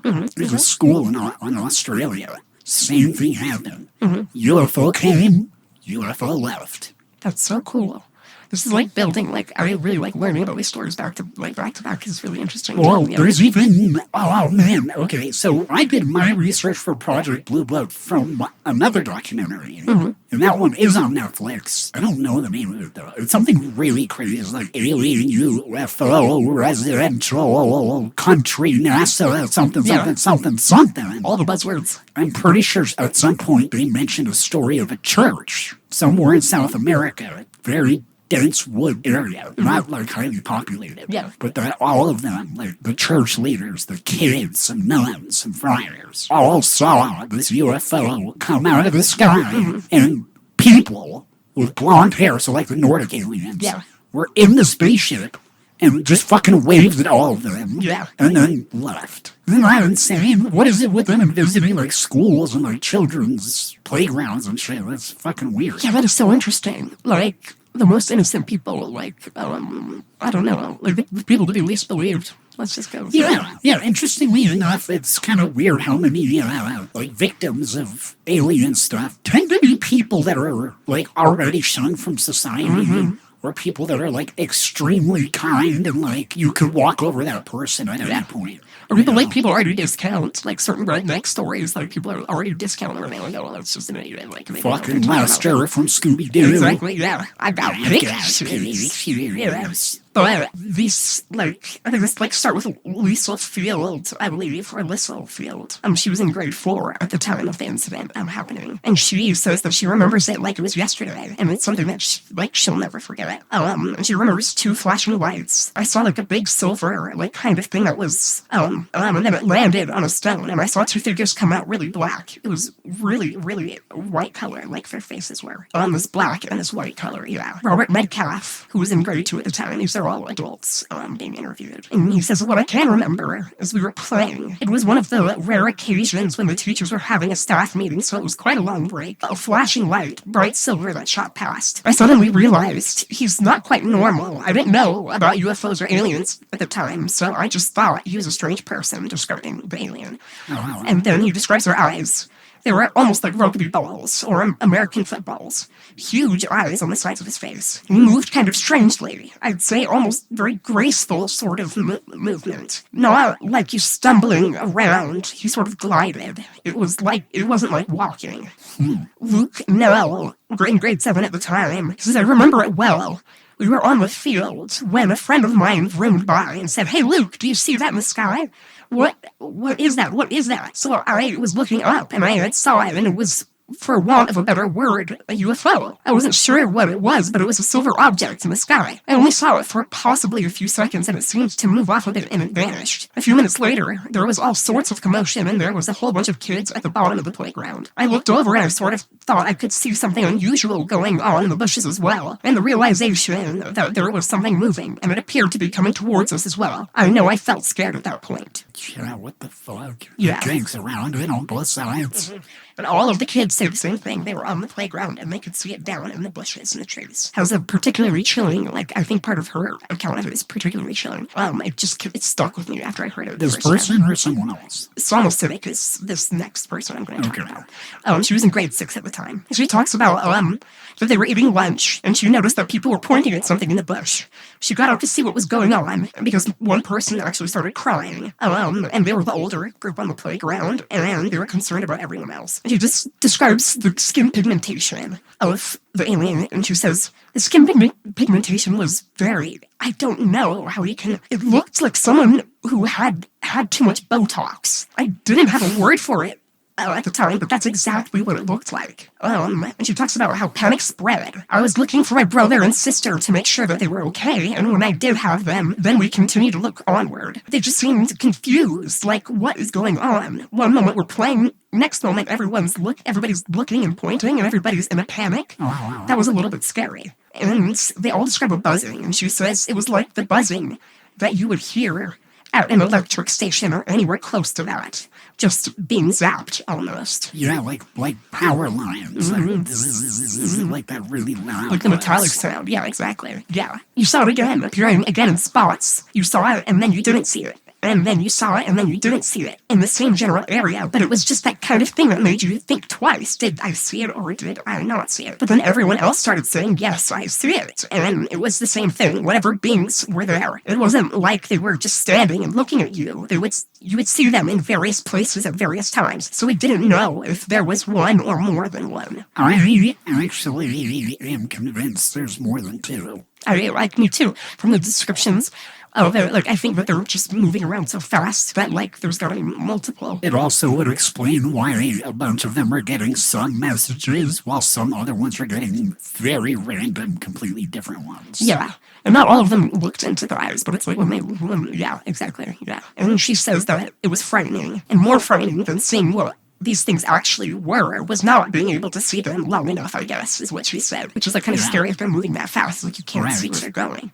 Yeah. Yeah, and there's something about, a non-human looking, silent thing. They're just glaring at you. No, not even glaring. Yeah.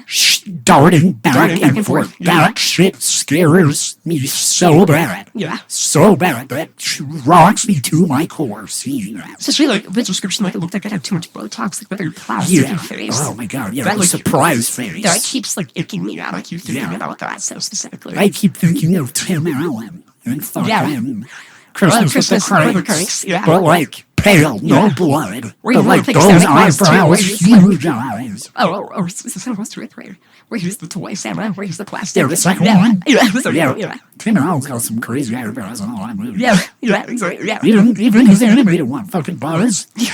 Buzz got some more eyebrows. Yeah, so horrifying. Yeah, she's terrified because of the unknown factors, which makes a lot of sense. You can't see it's the fact that you can see it is scary enough, but when you can't see it, it's even scarier. Yeah. Right. Where is it? Oh, shit, it's all the way over there now. Exactly, so it moves fast. Yeah. Or maybe there's more. Especially because there's no adults around, too. Yeah, and I'm literally dumbfounded at how that happened. How did every single adult in the vicinity decided to vaporize at that exact Exactly. moment. Why was this allowed to? Yeah, I know they were in the middle of exactly. nowhere, like, but like, what if a kid leaves? Like, there's not like It this big doesn't matter. There fence. should always be at Like, least if there were one logs that they were adult. rolling on, someone could trip and fall and like break their head open. Like, Yeah, why weren't there at adults? least one adult. They said it was a rare occasion, but it still shouldn't have been an occasion. Yeah, it shouldn't have been a thing at all. Yeah, someone should be able to give the notes afterwards if they. I mean, And I'm just extra pissy about this fact. I just wonder how different things would have gone if adults were around. exactly. Would they have still landed?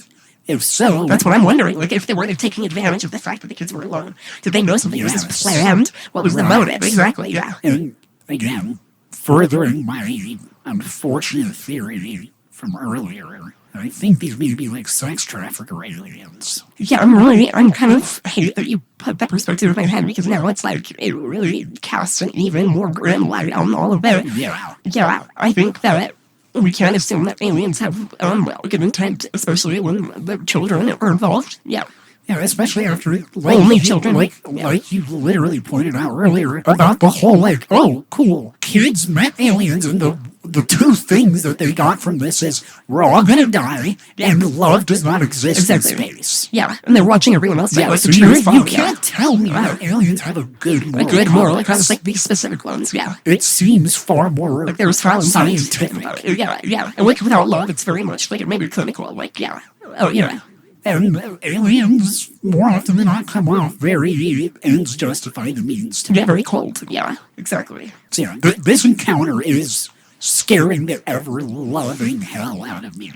Absolutely. I think, like, it's so chilling, especially because all of these adults are coming back and saying, yeah, this happened to me. Like Nathaniel Coxwell in grade 7, at the time, he said that there was a big group of kids gathered at the bottom of the playground, pointing, making a noise, shouting and screaming. They went up to see them, to see what was going on, trying to calm them down.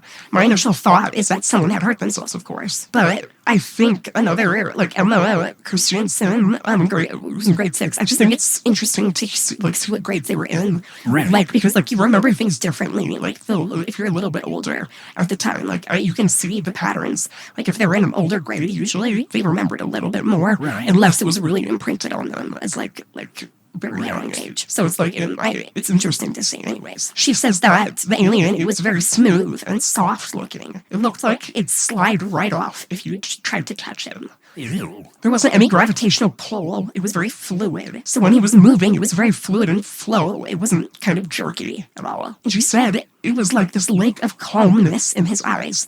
I was compelled to look at him. It wasn't like I wanted to look away from him. Time became very still and very bizarre. In my mind, technology, and not good feelings about technology. Either technology was a bad, dirty word, like he was saying, beware of the technology and don't go too heavy because it's not going to be good for you. It was only when I was looking into his face and his eyes that I got that as soon as I looked away from him, that's when all of reality and everything that was happening came back to. That's when I realized something really strange was happening here. And yeah, so just disconcerting. Like even like Natasha, What's that? yeah, who's in grade 4, she has quite a bit to it that she remembers. And she says, like, I know it's strange, it's very weird. I got so scared. So, yeah, if I had to describe that day, the first thing I remember is a light. And the sound is the main thing that strikes me, and the two shadows.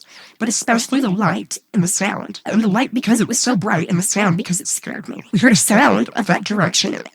In that direction, it was like a buzzing noise. Kind of sounded like bees, but more like a machine bee sound. It was just very strange. At first, I thought it was just me that heard it, but the other kids around me had heard it. It went louder and louder. Then it stopped, and we ignored it like, okay, I don't know what that was. A couple of minutes later, it started again, and it was much, much louder. Like, really loud, like a storm of bees. And that's when I started getting scared, and everybody started getting scared, and we started running away from there. Like a swarm of bees, like getting louder and louder. Yeah. Yeah, It was because louder. Yeah. I really like the idea of like Foley sound effect design and stuff. Trying to figure out what sound would help me imagine it. You know, even though they're giving you a description, that's a little hard to think of it that way.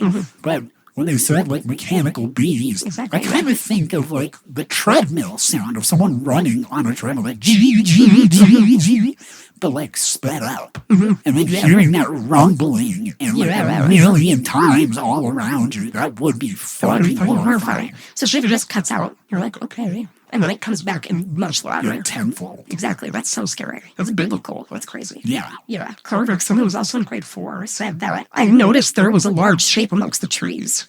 We couldn't really figure out what it was. It looked like a big rock. It looks like water was trickling over it and the sun was reflecting in that water. That's the best way I can describe it. It didn't Maybe look like a mirage or something. Yeah, exactly. That's what I was thinking, like a mirage. She said it didn't look like a smooth metallic object. Nothing like you would think if you were looking at a UFO as we depict in TV. It looks natural. It didn't look like anything man-made. Natural, huh? Yeah, like a rock, like with the water trickling over it, I think is what she's trying to say, where it was kind of like, which is so interesting. I think a lot about nope. Yeah. And how the UFO is actually an alien. The UFO is organic. Exactly. I mentioned that earlier because I think about it all the time. Oh, it's so weird. She said later the strange thing was that it was running in slow motion, as if you'd watch a replay in a football match. It was running in slow motion diagonally down the field, and then suddenly it would reappear in the corner where it started into the same thing, and then reappear and do the same thing. I hate this so much. Uh-huh. The insanity. They all say slow motion. A lot of them say slow motion, or bouncy, or they were really fast. Like, it's crazy. Like, they were teleporting. So it's like they were moving slow motion, but they were appearing in different places. I hate that. Yeah, so that leads me to believe there's actually like a ton of them out here. Like a small score, like 5 to 10. Which makes sense because of the other sightings, and even later, like around the same area, people have seen sightings of these. But I wonder if that's just influenced by this experience. So maybe, yeah, how jarring and disgusting this whole experience. But yeah, that leads me to believe there has to be multiple of them in here. It can't just be these two. I think there is like 5 to 10 of these little guys running around. And I'm really lost as to what the possible motive could be for this little drop by. And this is exactly what I go into in the next section. Okay.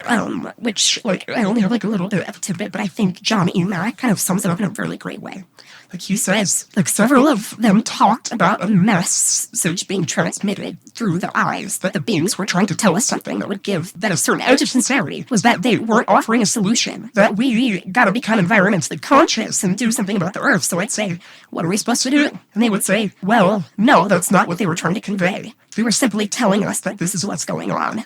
They felt very upset about it. But it wasn't like an ecological or political program or something, so it's kind of the authenticity. He's saying it just seems a lot more sincere, a lot more authentic, the way that, there's no motive. Yeah, these kids are just, as upset. What is the motive? It's kind of still a mystery. We don't really know. Because he even asked, yeah, exactly, what are we supposed to do? And the kids are like, that's not what they were trying to tell us. They had no solutions. Yeah, I think that's a really interesting point. And what did the kids say that they were trying to tell them? But exactly what we've just gone through. That's just the Earth, technology's bad. The Earth is going, is dying. Come with us, basically. Yeah, and it's such a fascinating... Again, I'm sorry to say, but this seems like a sex trafficker.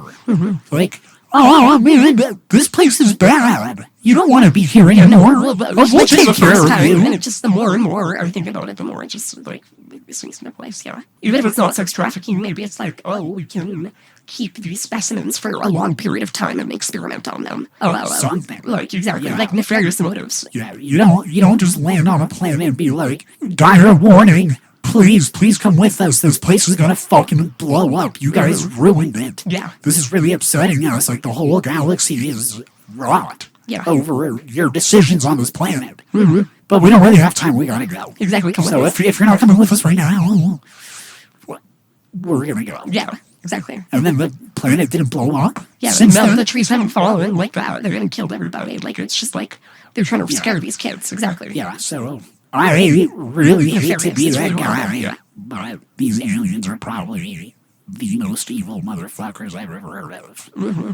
I completely agree. And in the next section, I've titled it the mental aftermath of all of it on the children, and even, I started out with another. I think that's the strongest piece of evidence towards my theory here. is that even while growing up, everyone is just disturbed as fuck. No one is thinking like, yeah, no, I feel at peace knowing that, like, no, I recycle every day and I use metal straws everywhere I go. And I'm not on social media at all. Exactly, which is like just another No one took that shit to heart. They're like just scared. drop in the bucket of like why these aliens had nefarious purposes. Like they were not there for like the benefit of the planet. It seems like some kind of lie. That Or they- just like a front or like luring them. Exactly. Right. Yeah. Exactly. Ugh, oh my god, this is Yeah, gonna be so so gross. creeps. I hate it. Well, Johnny Mack, he says, now I put a lot of stake on the physical evidence, but I don't primarily emphasize that. Now, because I don't think it's critically important. The physical evidence is very valuable, but for me, my strong suit is my clinical investigative approach to create trust, to bring forth whatever it is, and the memories and experiences come flooding back. Now, the fact is, people are threatened. When they come forward about this, children very reluctant to tell their parents, and a mother and father may say to their child, "Oh, you must have been making it up. Your imagination is too lively." The child, of course, mumbles. They go inside and they do what I call going underground. They know what happened to them, but they don't tell anybody. And Emily Trim, she says, I mean, you just felt nobody really cared. Who do you talk to? She was in grade 3 at the time. And how do you understand the people in my life who were supposed to be the closest in my support system? I didn't feel like it was there. While talking to the current headmistress and deputy headmistress in 94, I wish I could remember her name. I did not write it down, unfortunately. It was quite difficult because your mom and dad wouldn't have believed. And Emily says, they believed something had occurred, but it was very difficult to integrate, and the headmistress elaborates. It was difficult to put your religion, see the Christian side of it, and what was happening. And she talked about that a lot in her experience, was the Christian side of her parents not believing her. It seems like that's a common theme going on here. Is that religion will boot out a lot of these paranormal experiences. Except for Mormonism, because, aliens could exist in Mormonism. What do you think? Except in Mormonism, because aliens could exist in Mormonism. Oh, yes, aliens do exist in Mormonism. And Scientology. In fact, according to Mormonism, God is by de facto an alien. Yeah. He's not even a god. He is just an alien. Well, he leveled up to be a god. Well, he's the alien. Yeah. Yeah, the mantle of the alien. Exactly. And Christian says that there was nobody there to say, now it's okay to talk about it. So I never did. And children, have a huge imagination. So you see those sort of things and not know what they are. And you're left with this, where am I? Limbo state, am I safe or am I not safe? So as a protective mechanism, block it out, turn it off, don't go back. Because it's not something I bring up daily or ever. Not even my husband knows about it. I don't think that the answer is out there. I don't think I'm going to find the answer from Googling it or talking to others about it.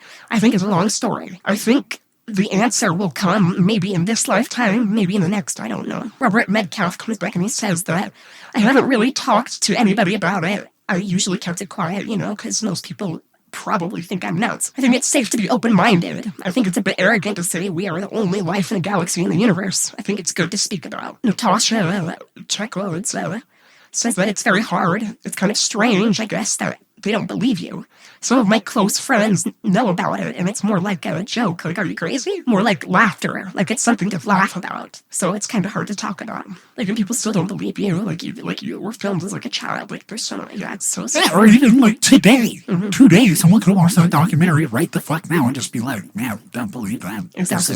This is the exact kooks I stay away from. Yeah. No. If your children believe crazy things, you can just brush it right off. Yeah, It's really absolutely. sad. That's so tragic. And Luke Nell said that if this had been 10 years ago, I wasn't really in a place where I wanted to talk about it. I just didn't want to be associated with that. I was very self-conscious. And most of them talk about just, like, not talking about it very often at all. And that makes so much sense. Just be forced not to talk about it. Like, one, I believe, I can't remember if it was Natasha or if it was Emily. But she painted pictures just like, as like a metaphor of like her mouth being shut and not being able to speak about what she had experienced and just being silenced continually. Whistlefield said that I'd like to know what we've seen and find out what it wanted. I want to ask why kids. It was a delightful experience, actually, because I know I'm never going to see something like that again. Maybe, who knows? It's something I will pass to my kids one day. And Gunter Hofer, who was the scene investigator at the beginning with Cynthia, he concluded about it that they might be just here as observers, with just an interest in part of the local community, like we go to safari in Africa and see this other creature that's unique to that world. Yeah. For some people, that's scary, very scary, because it kind of makes them feel humanity is not in complete control of our destinies, and we think we are the dominant species on the planet. But maybe we are the dominant species on the planet, but we might not be the dominant species in this corner of the universe. Yeah, I was actually thinking about that today. I don't know why, what was making me think about this, but just like, oh yeah, that's right, I saw a video on Instagram that was like, oh, if you just needed to see a cute frog inside of a flower today, and then you peel back all of these petals on a flower, there's a cute little frog in there. And I was like, oh, cute. But that frog is fucking vibing. And he just took his shade away, and you're shoving a camera in his face, you're basically becoming Privacy, it's paparazzi. like, what, can I gotta get some privacy around here? Oh my god. Yeah, and just right before I liked that video, I had just watched a video of Justin Bieber getting mad at paparazzi recently, and it's going viral right now. Yeah. And people are in the comments like, oh man, Justin Bieber's the guy that hates paparazzi, and then everyone else is makes like, fucking sense. yeah, and everyone else being like, yeah, because paparazzi sucks, and it should be illegal Exactly. to be a paparazzi. It's dangerous. Yeah. And Justin Bieber is so an actual, about like, things. it's like an example of that.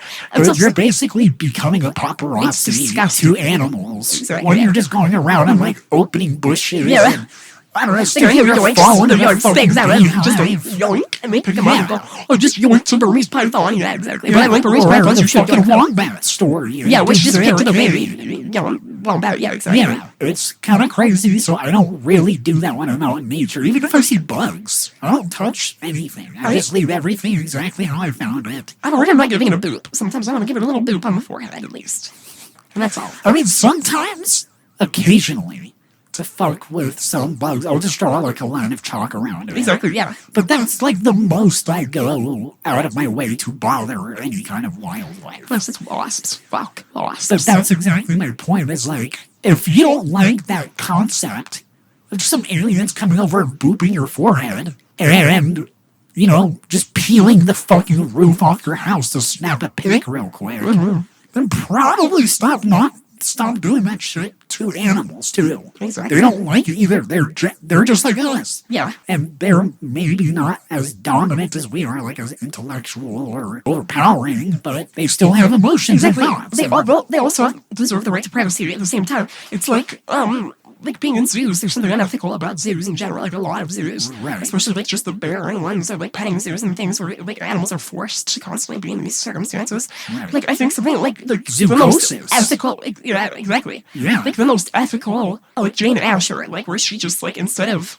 trying to go in and just like stick a film camera in their like and document it. Yeah. She became like a part of this system and like learned how they act with each other like apes and just the most beautiful like symbiotic kind of like, symbiosis. And she just learned about them that way. And she drew so many pictures and she didn't have to stick a camera everywhere. She did so, like take pictures though. Anyways, You are a part of the literal system. a literal system. Yeah, zoocosis. I only recently learned what this was. What animals are held in captivity, and they are given absolutely zero stimulation. They're not given toys or games or enough room to run around in. They get stuck in a loop. It's insane. Yeah, even in China, they had like the sheep that were in a loop for so long and they all died. They were in the loop until they all died. Yeah. But like you'll see like just like some animal like switching what foot it's standing on forever until it dies. Yeah. Because it gets stuck in some weird mental and physical loop. Because there's no stimulation. Yeah. Yeah, and it's curable, but it's really hard. It's really fucking hard to snap them out of it. And It's so sad to see an animal ever get to that point. Yeah. they were saying at the end of the video, the basic things that you need to do to avoid that is just a big enough pen and just give it something stimulating like Exactly the a toy. basic things. Exactly what you're saying. Yeah. A toy or like some kind of puzzle thing for when it's eating. Exactly. Yeah. And that was like literally it. The list was not long.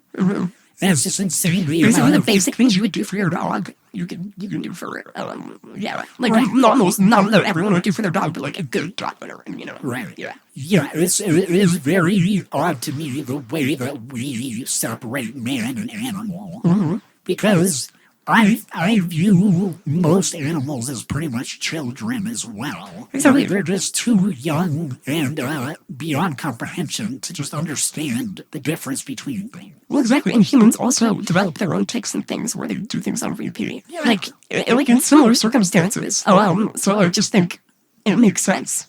It makes sense. Such interesting stories that we got to cover. Yeah, I had a lot of fun listening to wasn't it Blue fun? Book, and yeah. You learned something, your skin didn't melt. And we only had to reprise one hemisphere of that planet. Not bad for your first day, rookie. Subject 1137. But don't get too comfy. You're not going home yet. We've got so many more Earth files to show you. Now go on into the little curiosity cell. Don't worry, we decorated it with foil hats, jello, and a small television playing nothing but static and Ancient Aliens reruns. Sleep tight, Earthworm. Dimension Dark Productions.